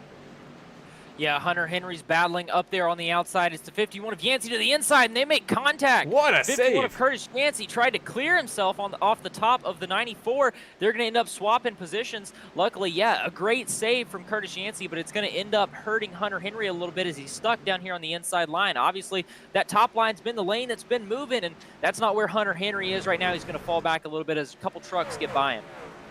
Cody Welch right now is chugging in the 85 truck. Keep an eye on him. He's got plenty of spots off the restart here, already up to 6th. Brett Guzik is back in the conversation as well. Keep an eye on him. He was leading earlier. Got some damage to that truck, so maybe doesn't have all of the tools he needs, but he is certainly in the conversation. But back up front, this battle continues. It looks like Nick Nickerson has just not been able to figure out Ricky Hart so far tonight. The 64 truck just running the perfect line to stay quick, whilst also cutting off Nick's opportunity for an over-under or maybe some sort of slide job move. But for now, the battle for the race is really got to be for 5th right now. Ramos and Welch, and Guzik not too far behind. Guzik's going to have a tap to the 85 truck of Cody Welch. He's going to go around, saves it again. Is he good? Wow. Again. Oh, come on. Keep it straight. Keep it straight. The 85 truck onto the apron. He goes. We're still green, and he is back up to speed. Cody Welch, nice save. Not ideal, certainly. Another piece of bad luck for him, but to keep it going was a miracle. Great piece of driving by him. Yeah, that was some really good driving there to keep it straight, and really good driving from not only him, but all the guys behind him. It looks like we're going to have a caution come out now, but I was going to say really good driving from all the guys behind him to avoid him, to check up. But yeah, that's going to be our 9th caution of the night, is the 29 truck of Robert Mathis ends up going around. A couple other drivers involved. I'm sure we'll get a replay here in a second and see if we can figure out what happened. So here's Robert Mathis to the inside of the 23 of Weaver. Yeah, looked like he just tried to clear himself when there wasn't a lane there. Victor Weaver, don't really know what else he was going to do. Somebody got caught in the aftermath of that. Was that Steve Ulrich? Yeah, in the 25 truck. Nice paint scheme there, and he just, well, flew through turn number 3, and that is often easy to do when you have no traction because you've been spun. So let's maybe get his perspective on this. It's kind of interesting to see the last driver on the scene and their point of view. So here's the 25 Ulrich heading down into turn number 3, and yeah, he almost cleared it. He was very close, but gets clipped in the quarter panel by Mathis, and there is the 28, 26. There are more drivers in this series than ever, and I can't tell who that... oh, maybe it was James Hartley I'm seeing. He had a little bit of damage there late. And yes, it was James Hartley getting involved late, so yeah, when Ulrich went around, you can only... well, he just went straight into him there, and the problem with Bristol as well is it's really hard mid-corner to climb the banking up there towards the top line to avoid a wreck, and that would have been the ideal solution for him there, but unfortunately you just can't really do that at Bristol, especially not on such short notice. Yeah, but already the time ticking by so quick tonight. 20 laps to go. We're getting this race at Bristol over with.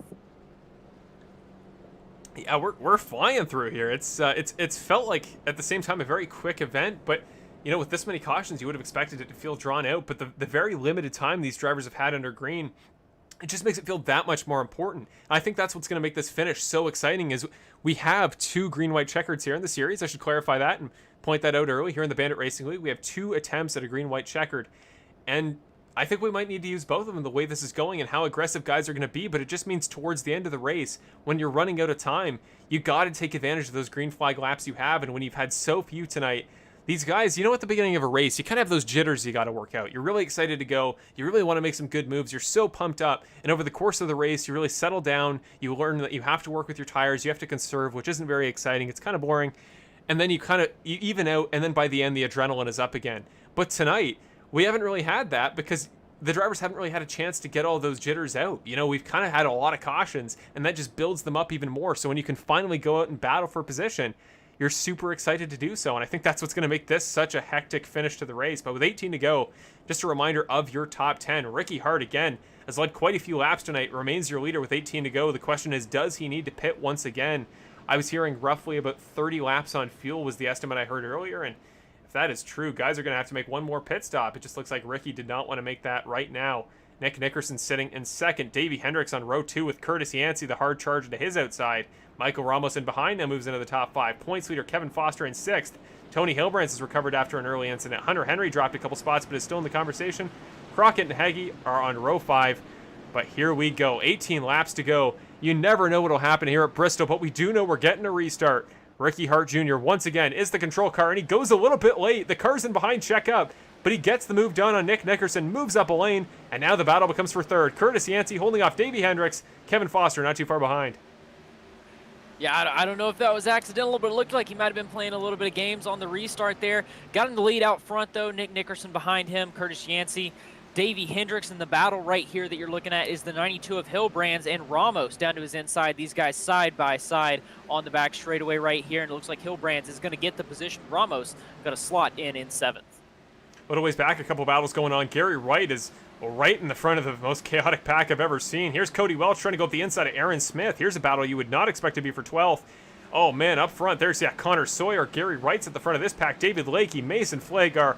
What a fight, but we got to go up front. This is the battle for the final podium spot. 14 laps to go. Yancey trying to hold off Hendricks. Hendricks looking for his second podium of the season. The 21 truck does get high, probably the more ideal line, so Yancey really going to burn the tires up here through 3 and 4. Goes high, now tries to go low, tries the crossover. Nice move by Hendricks. Can he make it work in a 3 and 4?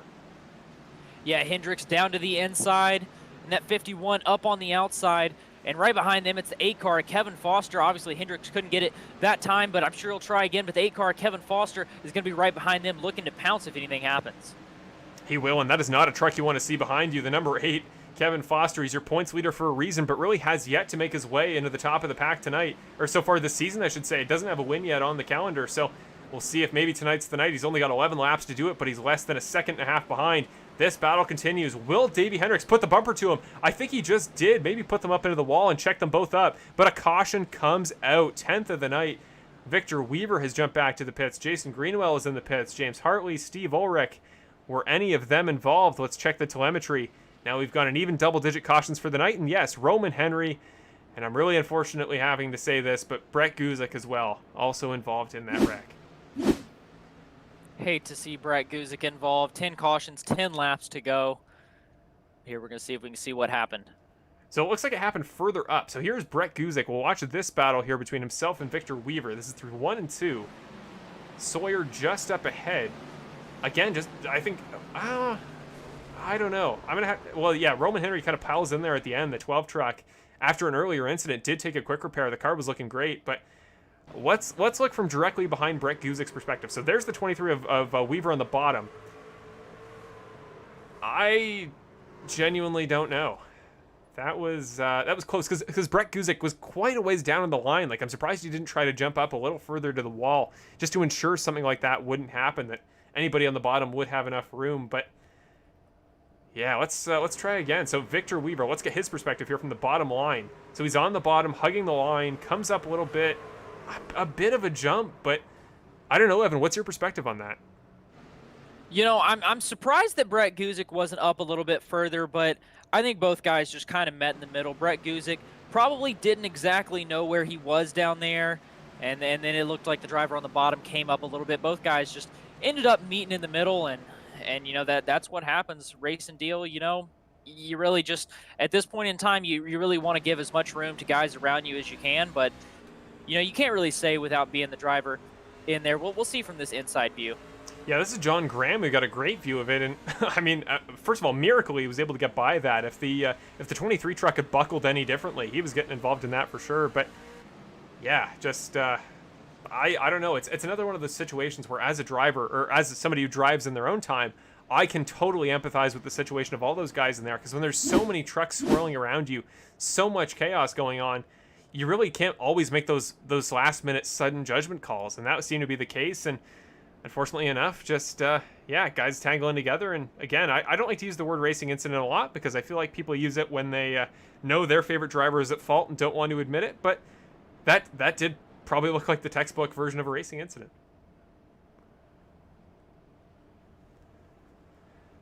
Seeing in the chat here, Brian DeChaney has a great point. I think that save earlier from Cody Welch, like, not even one save. I feel like that undersells it. Like, 8 consecutive saves may have been not only one of the best moments of the season so far, but easily, I think, the best save. Except, well, we should have an award for that. Maybe I'll throw some clips together, because that Aaron Smith thing at Daytona Road Course, where he went around the outside of the hairpin where Jason Greenwell was spinning, that was pretty sweet too. So maybe for next week's segment, I'll throw some clips together. We'll do a bit of a vote, and it's one thing we've seen all year, Evan. When maybe we don't have the most, pack-friendly racing, when sometimes those little miscommunications seem to happen, the one thing that drivers always have is awareness to avoid wrecks.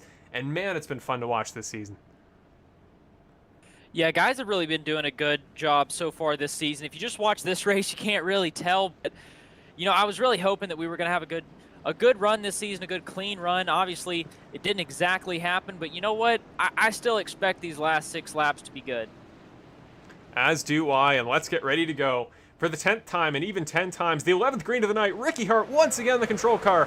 And we are green at Bristol, 5 laps to go, not much time left. And Curtis Yancey trying to take advantage. Davey Hendricks on the top, the 51 truck on the bottom. He's going to have to slot in behind Davey Hendricks, but Kevin Foster, keep an eye on him as well. Whoa, puts the bumper to him. Yancey gets into Hendricks. They get together. Foster involved, Henry involved. Cody Welch sneaks by, another save by him.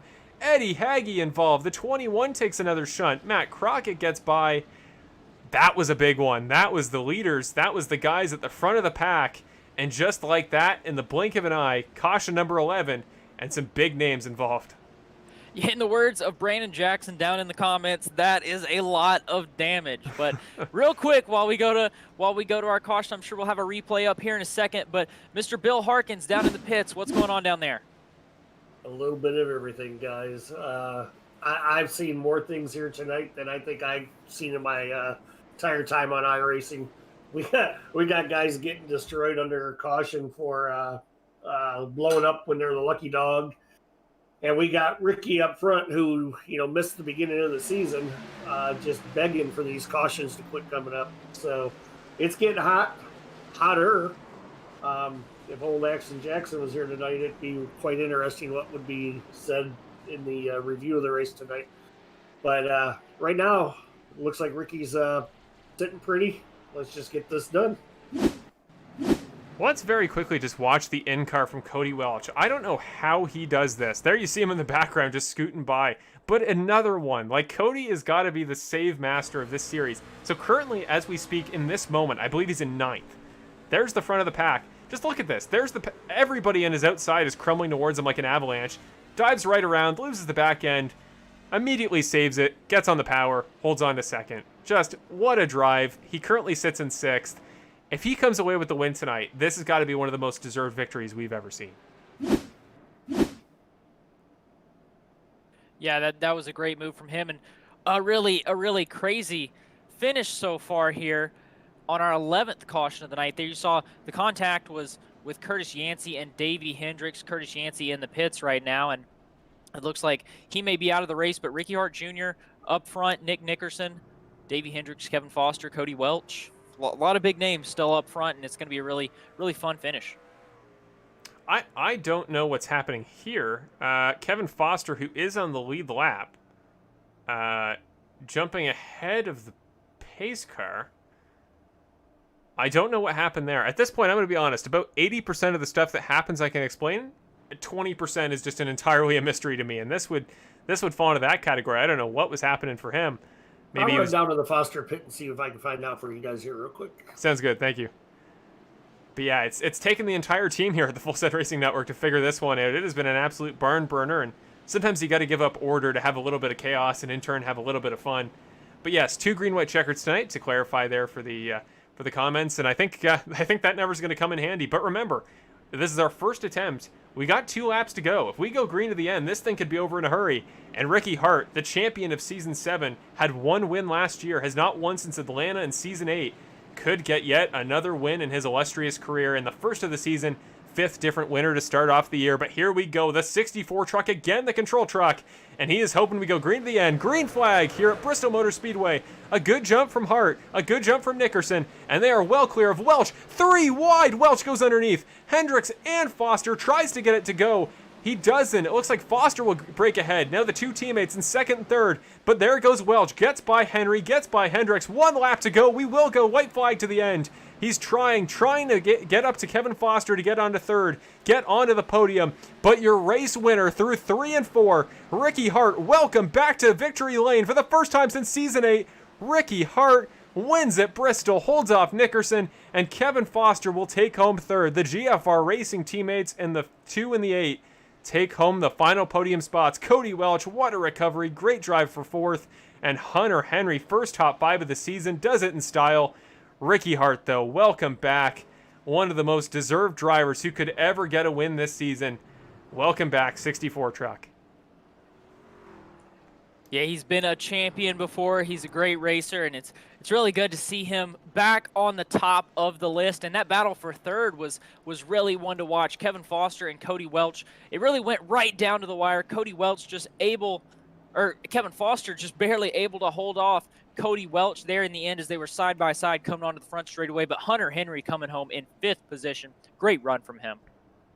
You know, I think when it comes to deserved victories after just having to sit through some of the most stressful racing in history, Ricky Hart, that entire race, was just waiting to go green as the leader. Like, he had to sit through so many cautions that came out that he didn't want. So to at least finally make his way, and this is not true, so I won't put this graphic up, but to finally get his way into victory lane, and to do it after so many restarts in the pole, and every one of his jumps was great. He did all he had to on the restarts, and in turn, what a deserved way to come home for the win, and congratulations to him. Both Nick Nickerson and Kevin Foster as well are in the background doing some donuts, but here we go. The 64, I believe, going to do an off-the-wall standing burnout. Let's see this. There we go, getting the rubber burned. And, well, I thought the truck right behind him there was going to make contact there. Nick Nickerson coming up to say congratulations. And, I mean, Nick Nickerson, Ricky Hart, kind of the class of the field tonight. It felt like towards the ending portion of this race, they were untouchable, but Kevin Foster there had to make some moves late to get his race to go and go back to the podium. I believe that's his 3rd of the season. So remember last week when we said there was no multiple time podium finishers? I believe he's now got 3. So Kevin Foster, he's your points leader for a reason, and what a season he's having so far. Keep an eye on him for the championship, even if he doesn't have a win yet. But Ricky Hart is the man to watch for. Nick Nickerson's now off the track, and in a moment, so will Kevin Foster. But 5 different winners in 5 different races. What a start to the season we've had.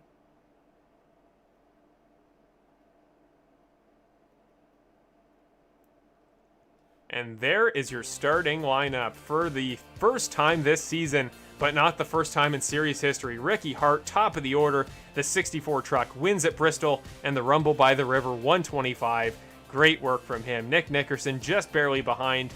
Kept him honest, kept close for most of the later portion of that race, but in the end, Ricky just was a step above and couldn't quite make up the time. But Nick Nickerson comes home second, just ahead of GFR Motorsports affiliate teammate Kevin Foster, who rounds off the podium in the 8 truck.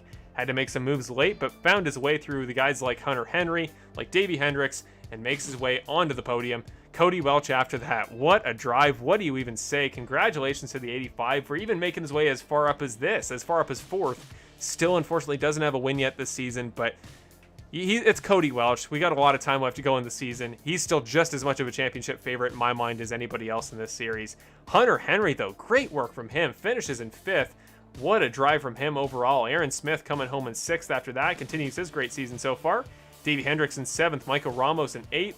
Both had great races for themselves. Found themselves in the top 10 all the way through. Matt Crockett, a late surprise here. Of course, last week, or either last week or 2 weeks ago, just got a surgery and still found a way the same day to race. And it's that sort of drive that I think made the difference. And he'll come home in 9th. Tony Hilbrands as well, another driver that had to recover quite a bit. And he did so. Came back into the top 10 and gets his first pretty good finish after a pretty unlucky last couple weeks. Yeah, in 11th position is going to be Mark Allen Bivens, that 76 truck for Double M Motorsports. Then behind him in 12th, it's going to be Connor Zook, a good run for the rookie there in the 55. Following him is Eddie Haggy and Mason Flagar, 72 truck in 14th position. 15th is going to be David Leakey in the 84. We saw him in a couple of accidents, but good job from him to come home in 15th in the last car on the lead lap. Then in 16th position, 1 lap down, John Graham in the 96, followed by Gary Wright in the 6th. Then Connor Sawyer, the 3, in 18th position, followed by Curtis Yancey. He dropped down a little bit after that incident. 4 laps down is where he finished in 19th position. Then rounding off your 20s in 20th position, it is Jason Greenwell in the 83. Yeah, tonight's driver profile driver unfortunately didn't quite make it as far up as he would have hoped, but in a race like tonight, only so much you can do. He will come home in 20th, but it was great to talk to him. I hope he enjoyed being tonight's driver profile. After that, to round off your field, 21st, Victor Weaver will come home in the 23 truck. Brett Guzek, again, just one of those races. The poor guy, when he finally gets that win, man, it is going to feel good as a commentator. I got to be honest, I'm nonpartisan in everything, but with how many things Brett Guzek seems to get involved in mid-race that just ruin his nights after so much work through the week, such great performances in qualifying, he'll get there eventually, but tonight just unfortunately wasn't his night. Roman Henry in the 12 truck will come home in 23rd. Steve Orrick in 24th. Robert Mathis started on the front row, but unfortunately just wasn't able to capitalize. Found himself involved in plenty of stuff in the 29 truck. Unfortunately, after a relatively good season so far when he's made the races, tonight he'll finish in 25th. James Hartley after that comes home 26th. Benjamin Lacey, last week's winner. Not a great follow-up, unfortunately, but remember, he is locked into the playoffs already, so the 27 truck, or the 7 truck in 27th, probably not going to be too bothered. Anthony Caetano in 28th, Peter Murphy in 29th, and Charles Oberg, one of my favorites, a great guy in the O2 truck, but he'll come home in 30th. Then in 31st is going to be Thomas Finsler in that 17 truck, an even 100 laps down, followed by Jason Knack, the 00. He was in the comments section earlier. He finished off 106 laps down. Then following him, Carter Talley, Bill Harkins, and Jason Romey didn't start the race. That is correct, and that'll round off tonight's finishing lineup here, presented by Perfect Shine Auto Spa. We will hear more about him in in the next couple weeks, but just need to get some details up for them, get some graphics up, and we will give them their due diligence. But now we're going to do things a little bit differently than we have in the last couple weeks. Instead of the usual, waiting a little bit later in the broadcast to do the winner's interview, it feels only right. We just finished the race. Might as well talk to the winner himself, Ricky Hart Jr., as the first interview of tonight's race. So let me get a few things set up. Let's get him in the booth, and let's get your first interview of the night started. It'll be great to talk to a guy that, always has a great chance, if anything, to be the guy we're talking to post-race. But unfortunately, it hasn't been his week a couple of the last few weeks. But tonight, maybe it's the start of things to come, and I certainly hope it is. But let me just get a few things set up very quickly, and we will be all good to go.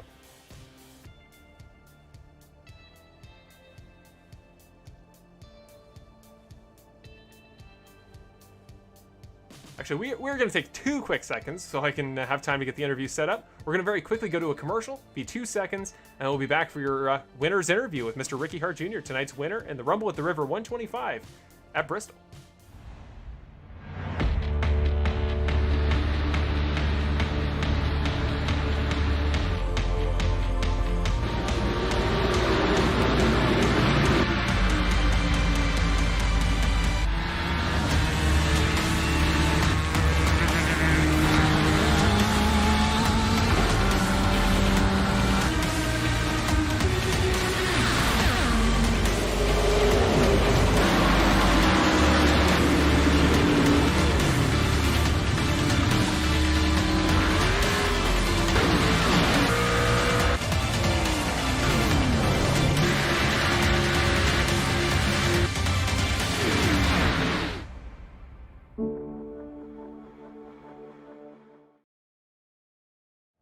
And tonight's race winner, for the first time back in victory lane since season number 8 at Atlanta, the track we were just at last week. We talked about last week how, well, we thought he might have a good chance there. He had a good race overall, unfortunately just couldn't make it work in the end. But tonight, he gets redemption at Bristol. It wasn't easy, but he is the first interview of the night, not as the driver in third, but as the race winner. Let's pull him in the booth. Ricky Hart Jr., let's get him in the interview. Hey, Ricky, it's Marshall in the broadcast booth. You got a copy? Hey, I got you, Marshall. What's up? Oh, man, what a race to watch. It was chaotic from start to finish. We had a busy night, but so did you. And you know, at times it seemed like maybe it wasn't as busy as you would have hoped. You had a lot of cautions there from the lead. It looked like you were sitting there through caution after caution. Bill Harkins was talking about it. He was giving us some pit road info. First of all, just talk us through the finish there from your perspective, holding off Nick Nickerson, but also, having that many yellows to finally get some green flag laps at the end there. What was that feeling like, and how confident did you feel once you had the time to work with? green flag runs were great. I was really not happy when the yellow came out there at the end. I just wanted it to go green. I wanted to get to the end. I felt like I was starting to stretch it out on Nick a little bit. Every caution flag was just another opportunity for those guys to get up there, or for me to make a mistake on a restart and lose the race. There on that last one, that green white checkered, I knew if I just got a good jump, I could just hold it in front, make no mistakes, and take off. So really happy I got this win. I got one last year. This is my first one in feels like a drought for a long time. Yeah, that was awesome. That felt good. That's awesome. It's good to see. I said as soon as it happened, but one of the most deserved guys in this series that's always up there, but just needed to get over the hump as you did in season 7 when you won the title. And to talk about a bit of a drought like that, when you get so close, a lot of podiums in that period, but when you don't make it to the top step, what was it that was missing? What couldn't you put together? And have you finally done it? And will we see it continue going forward? Get back in victory lane a couple weeks in a row? Man, I hope so. I think it's strategy. A lot of these tracks, I got a new baby, 4 weeks old. His name's Wade. Just changed jobs a couple of weeks ago. I think it's my 3rd week in. So I got a lot of different things that have been going on. I haven't gotten as much practice as I wanted to. I think practice is important. I definitely did it in season 7. I'd at least get an hour or two before we hit practice. I got to keep doing that. And then strategy. These guys, season 7, I had the strategy. Everybody wanted it, and season 8, everybody learned it. So, season 9, I'm trying to change it up a little bit. And I'm pretty sure I missed last year's Bristol race. I think we raced at Bristol, and the year before that, we not last season. The year before we did. Yeah, the year before we did. And I'm pretty sure I missed it, but I remember watching Brandon, because Brandon won it the year before, and I was watching him, and the whole key to that race was just getting up front and staying there. Even on old tires, whatever it was, just get up there, take the high line, block. And that was really my strategy going in. I knew I'd have to at least pit once. I pit once, got lucky on the pit, came out first place, and I was like, cool, this is where I want to be. Let's get some green flag runs and just stay at the top. But yeah, I think strategy won it today. Yeah, that strategy was going to be crucial, especially with the tire wear. It was kind of an unknown factor that even I didn't know about going in, how bad it was going to be. Just kind of talk through that, and were you at all thinking about the different line strategy from top to bottom when it came to tire conservation, or did we just not have enough green flag laps for it to matter? Didn't really have enough green flag laps. I mean, in practice, I feel like it came in around lap 80, where you had to move from the top to the bottom. It wasn't so much tire wear, it was just more like the top, I don't know, rubbered in, and it just went away. Haven't felt that in a while, but with all the cautions, it didn't really happen. The top was the place to be. I kept trying to, bring my lefts down a little bit and test it, but every time I did that, I would see Nick kind of inch up a little bit. I was like, okay, it's not the right move. I feel like it started to take maybe around 115, but by then it was just, hold it to the top. They'll never be able to pass you on the bottom. So it wasn't really a factor tonight. Well, you get the win here. You finally get back in the winner's book here at Bristol Motor Speedway. You're the 5th different race winner of the season to start off. And, now you're punched into the playoffs. You're good to go. You're ready. Yes. But with how many different winners we've seen to start off the year, how many different guys have showed up, like Aaron Smith, Davey Hendricks, who showed up midseason last year, so many new names in the works. By the time you get to the playoffs, how are you feeling with all these new cooks in the kitchen? And how many guys do you think you're really going to give you a challenge by the time you try to get back your title from season 7? There's a solid 6 or 7 of these guys that are out there racing week in, week out that are going to give me a run for my money. So that's what I'm saying. Like, practice, I have to get in here and practice. Got to find some time, because these guys are doing it, and like I said, they're constantly up front, and it's going to be a battle. It's going to be a hard season. I'm glad I got this win. What's this, race 5? Glad I got it, and just punch my ticket and just focus on the end game. Before I missed the first race, the whole focus was just getting up to the top in points, not having incidents, staying at the front of the pack, and doing that. To be honest, I didn't think I was going to get the win at Bristol. I felt confident, but the way my practice speeds were going, I think I was 14th, 12th, something like that. There's a lot of fast guys out there. It's going to be hard.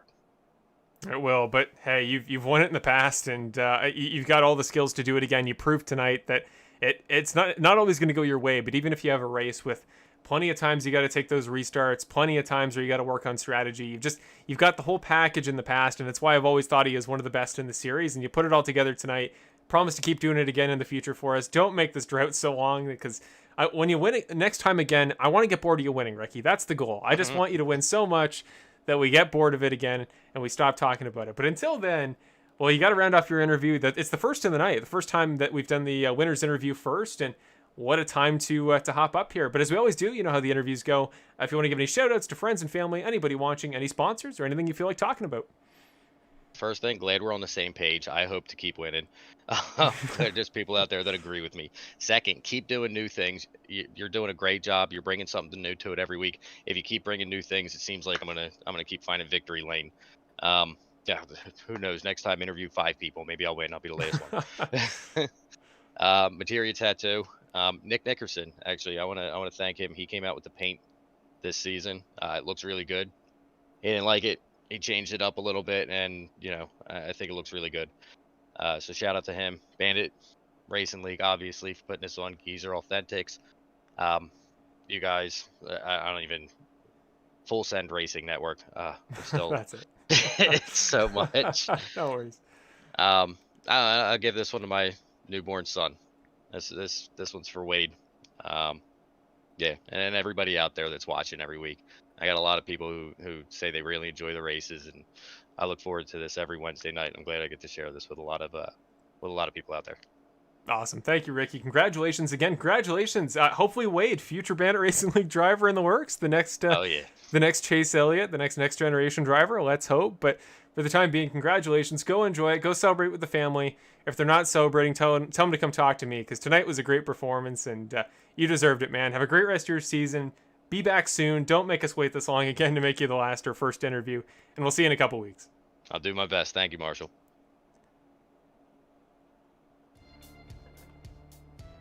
And there you go, the first interview of the night with one of the most deserving guys in the series. Ricky Hart Jr. finally breaks out of the mold and gets back here into the winner's column. Second win in 2 seasons, Evan. I mean, that's nothing to scoff at for sure, but it says something about the talent of Ricky Hart Jr. that even just a season without a win is such a surprise. Yeah, it does. If you were here the season before last, any of y'all that are watching now, and Nick Nickerson is the guy who dominates. Really, the season before last, that person was Ricky Hart Jr. He came in and he won almost every single race. He just couldn't get out of victory lane if he wanted to. He did a great job, and I'm happy to see him back in victory lane again here tonight.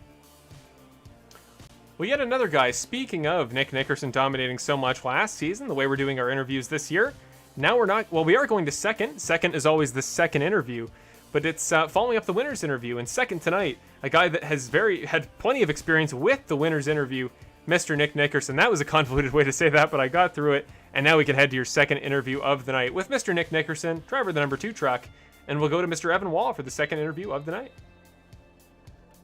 Hey, Nick, this is Evan up in the booth. You got a copy?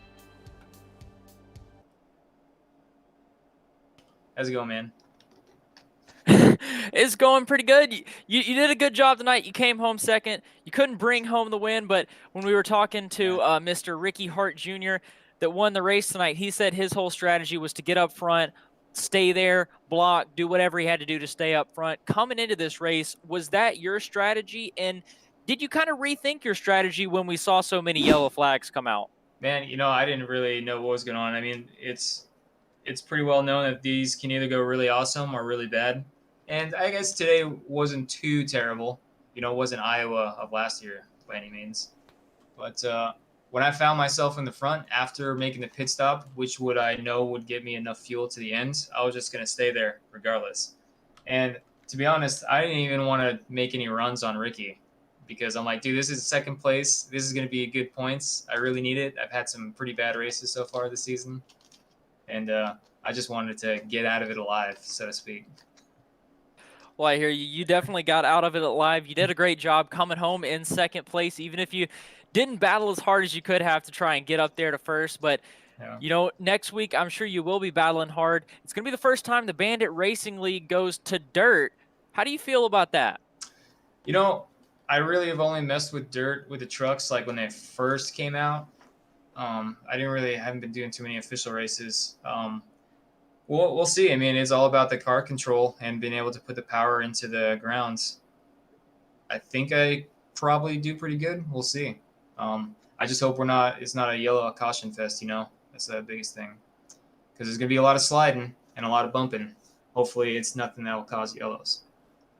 Yeah, that's definitely important. Hopefully everybody will be able to keep it clean, but if it involves car control, you're definitely one of the best guys at it from what I've seen. But you know, you've had plenty of interview time. We'll try and wrap this up quick. So now's your time to shout out whoever you want to shout out. You know what the deal is. All right, man. Well, first I got to thank Frank from Big Red for being a sponsor of Kevin and I's team. Also TechNet and Perfect Shine Auto Spa. And I got to thank Bill and Matt and everybody that participates in this league. You know, it's just a blast. And I have to thank you and Marshall, man. You guys do just an awesome job. And always look forward to watching the broadcasts, either that same night or the next morning. I appreciate you guys. Hey, that sounds good. I really appreciate all you racers out there able to put on a good show for us. Even if it was a little bit caution filled tonight, it was still some great racing. It was really fun to watch. So I'll see you next week, Nick. Hey, man, take care. And that was your second interview of the night with second place finisher Nick Nickerson. He's working his way back up in the points. I'm getting shades of last season where, you know, didn't have a great start at Daytona, but worked his way back through, just kept rocking it with those high spots. Didn't always have to be wins, though they often were, but those top of the field finishes that was working for him. It was building up his points that by the end of the regular season, he was looking dominant. We're starting to see that creeping back in again.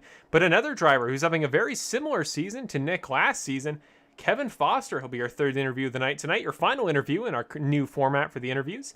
Your third place finisher in the 8-truck, affiliate teammate of Nick Nickerson, and we'll pull him into the booth and get ready for your final interview of the night with Kevin Foster. Hey, Kevin, it's Marshall up in the broadcast booth. You got a copy? 10-4. Awesome. Welcome, Kevin. You and Nick, the two teammates there, couldn't quite make it over the top there and get by Ricky Hart, who was just having such a great race tonight. But we shouldn't discount your race at all. First of all, you probably had the most eventful end of the race of anybody in the event tonight. Just talk us through the last 10 laps, how you're making all those late passes and what was going on around you. Well, luckily, I had a little bit fresher tires. I pitted on lap 82. Had a little bit fresher tires. That actually helped a little bit, especially, turn off the corner, turn down and make some passes underneath some guys. But we're running 5th, 6th there. A couple guys in front of us. I think Yancey and Hendricks got into each other. And somehow I got through there. I spun, but I was able to actually keep my position after the caution came out. Truck was a little damaged, but it was a wild night. I think I made 13, 14 pit stops there throughout the race, just trying to get some damage fixed. And it was very interesting, but we came out on top. We persevered, and the cream always rises to the top, and thankfully it did tonight. It did for sure. I mean, from your perspective, yeah, you talk about, having to move through, having to avoid adversity. You started in 22nd tonight. Like, you were a ways back there at the drop of the green flag. So to move through, as the points leader was somebody who we know all season has been able to work his way to the top and has been able to get those top of the line points finishes. But to do it tonight at a track that is relatively hard to pass at, when you're relatively far back in the field, is the mindset to just wait for things to happen? It's Bristol, just avoid wrecks? Or were you going for spots where you could find them tonight and really racing like somebody in the middle of the field would? No, you definitely gotta pick your battles. With the track being so tight and everyone bunched up on top of each other, you gotta pick your spots. Be patient, and then get one at a time. A couple things happened up front, and some people pitted, and we're just able to luckily work my way back up through there. I missed some of the wrecks, and it's a great feeling to come home second, third for GFR Racing tonight. And it'll certainly help both of your championship efforts. Nick now sits third in the points. He just sent me the updated standings, so he'll jump over Cody Welch, who had a fun and really exciting race, but unfortunately just behind you for the final podium spot. So Nick will jump ahead of him, but you still hold down the points lead. And overall, the season you've had so far, don't quite have a win yet, though you've come close many times. You've just been rattling off the podiums. In terms of what we're going to see from you this season overall, some guys like Nick last season were really either they win, they're up towards the top, but the races they struggled, they had definite issues. Or are you somebody that's just going to plug away at the points? Take take top points, top 5, top 10s, podiums, and just work your way through the top of the pack all season and wait to save the wins till the end? What's your overall plan to try to go for the championship this year? For me, some of these guys got a little more speed right now than I do.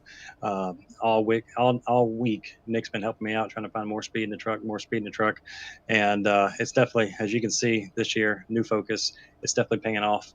5 top 5s and out of 5 races, 3 podiums.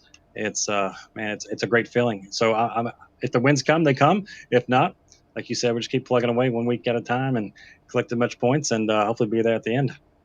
That is all you can do as a driver. It's all you can hope to do. And, usually it's easier said than done. You go to a track, you put in the prep, you know what the race is going to look like. Tonight was going to be chaotic.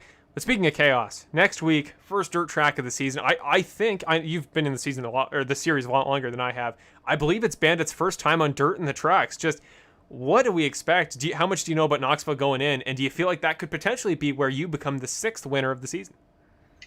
I would love to say that, yes, I could potentially become the 6th winner of the season, but unfortunately, no. Me and Dirt, we do not get along. I do not have the knack for dirt, but definitely going to put a lot of time and effort in this week, and hopefully just another top 5 next week. Avoid all the chaos. It's probably going to be chaotic out there in Knoxville, and that's going to be my strategy. But as far as think I'm going to go up there and challenge for the win, more than likely not. There's some of these guys here in this league that are dirt aces, and that's where they're really going to shine next week.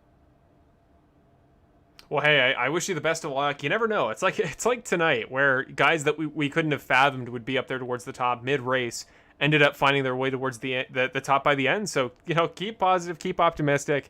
It's similar to the road courses. I feel like the number of dirt specialists in this series is fewer than perhaps we'd expect. So best of luck to you, Kevin. I hope everything goes well. But tonight, to round off the final interview of the night, of course, I bet you were hoping you'd be in this spot before the race, but unfortunately the way we flipped it, it is only 3rd. But 3rd tonight was, especially with your comeback, was so super well deserved. And as such, you deserve some shout outs. So if you want to talk about anybody, friends and family watching at home, want to talk about some sponsors, which I know in your case you have, or anything else you want to talk about to round off the interview.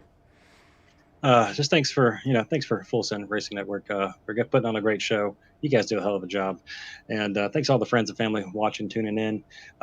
Give a big shout out to Frank and TechNet for coming on board, sponsor of this team this year, and a little bit of money goes a long way in these series, and hopefully we can get some upgrades, and hopefully, especially towards the end of the season, things are going to change, and hopefully be contending for wins after wins after wins every week versus just knocking down top 5s. So thank you guys. Well, I've been predicting just that for a while, Kevin, that as soon as we got to the trucks this season, you said you were feeling more confident. I saw the potential there last year, especially after 2 championships earlier in the series. Go for 3 this year, man. I know you can do it. I have the belief, and I even if it's not next week in the dirt, I know you'll be winner number 6 in no time. So best of luck, Kevin. Keep it going the next few weeks. We'll see you next week at Knoxville, and have a great rest of your week. Congrats on 3rd. Yeah, thank you guys. The drive for 3. I like that slogan. The drive for 3. Drive Perfect. For 3. Later, guys. Best of luck.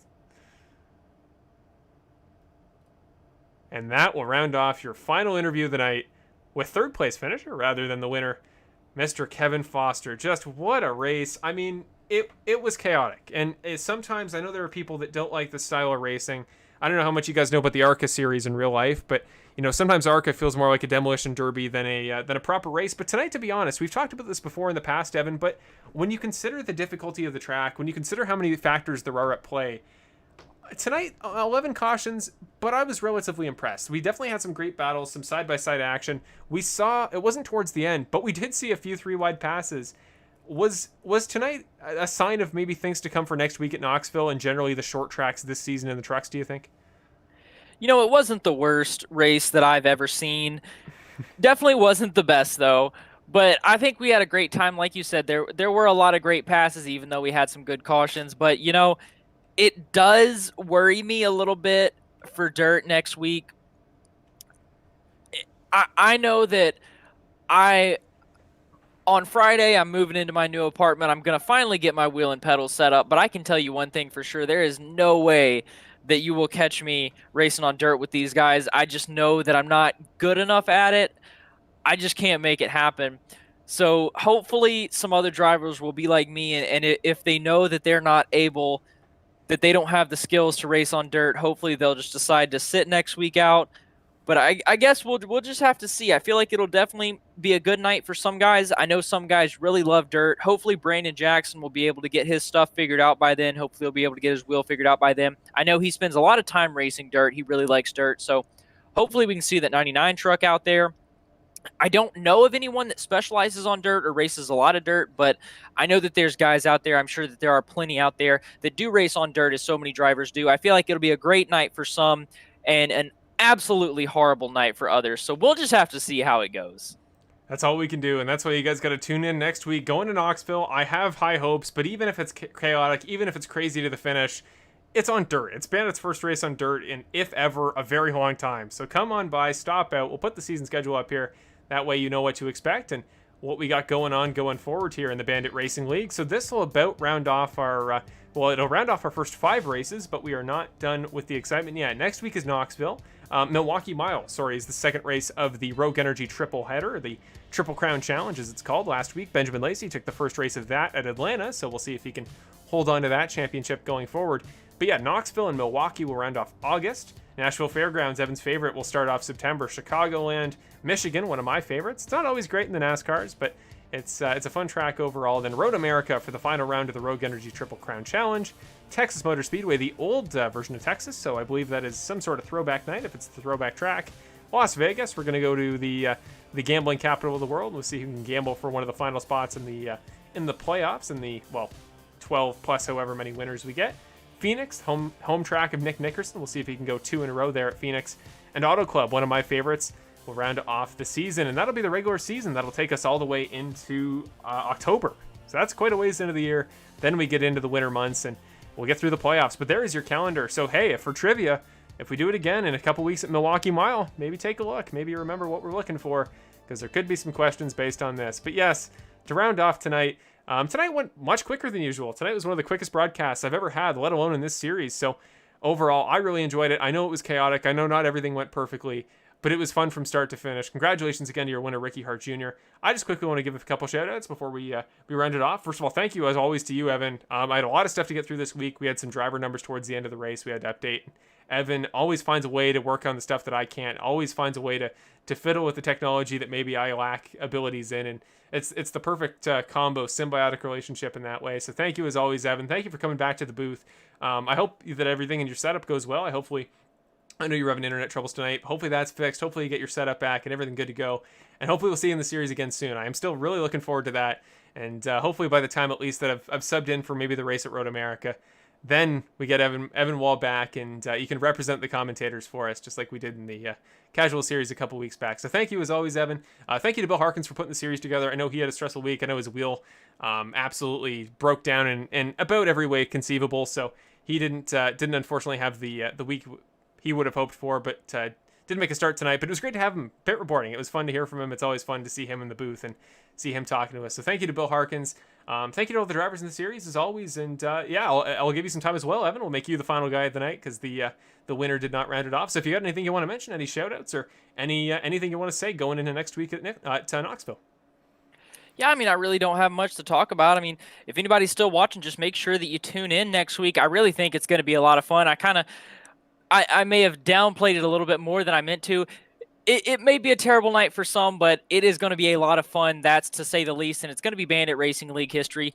First time on dirt. It's going to be really fun to watch from the broadcast booth. It's going to be really fun to race in. It's going to be really fun for you guys to watch at home. So I really don't have much else to say other than thank you to Marshall for letting me co-commentate here. I'm gonna have to get with you, see if we can get some of these graphics fitting a little bit better, get our cameras fitting a little bit better in the graphics. We'll have to talk about that. But you know what? Just thank you for having me here, and thank you for all the drivers, really. Not only everyone watching, but all the drivers that are out there on the track having a good time so that we can be here broadcasting. Yes, we couldn't do it without them. We are only here because they are here and because we get such great turnouts in here. Yes, we finally got through everything else we had to fix technically, so we'll get a move on here on these cameras, especially as far as Skype goes to make them fit in the frames. But that'll be something to look forward to for next week at Knoxville. 2 more things very quick. Well, I guess that was kind of my big shout out there, was shouting out the drivers as well. But one thing I do want to talk about, one thing I want to give a mention to, Bob Jenkins just passed away this past week, and as far as announcers go, extra important that in this context we give a shout out to him. So he just passed away this past week. Was a longtime commentator for IndyCar and NASCAR. As somebody who loves to go back and watch old races and learn about the history of racing and go back. I wasn't there when he was president. I wasn't there when he was at his peak as most popular in racing as an industry. But he was kind of the standard I strive to, in terms of his quality, in terms of his speaking ability, in terms of just his presence, both vocally and in general. Just he was all around the industry, and he was such a big part of racing. So Bob Jenkins passed this past week, so I want to give a shout out to him. Rest in peace to one of the greats of the industry, and again, certainly somebody that I strive to, that I hope to equal one day. And he was just everywhere, and it's something to commend. So we'll mention him. That'll be kind of how we end things off. And rest in peace to him. I wish I had a graphic for it, but best of wishes to his friends and family. And just one of those things that, again, even if I couldn't be there to witness him when he was there, I wasn't born before the 2000s, obviously, and he's been there a lot longer than I have. But it's to go back and see those people that made such an impact in so many lives, and was a storyteller in the industry, to be a commentator that brought the story to the race rather than just what was on screen. It takes an incredible ability. I certainly don't think I can do it at the quality that he ever could, nowhere near it, but it's something I strive to one day, and certainly many things I and anybody else in sport media can learn from him. So rest in peace, Bob Jenkins. That'll about round it off tonight. Thank you all for watching, as always. Tonight was a little bit shorter to counteract last week's relatively longer race at Atlanta, but that one was jam-packed, so was tonight. Thank you for watching. We'll see you all next week at Knoxville for the 6th round of the Bandit Racing League's Season 9 and the Geezer Authentics Xfinity Truck Series. I always get something wrong when I say that. There's always something that just escapes me. So that'll about round it off. Thank you for watching. We'll see you next week. Have a great rest of your week, everybody.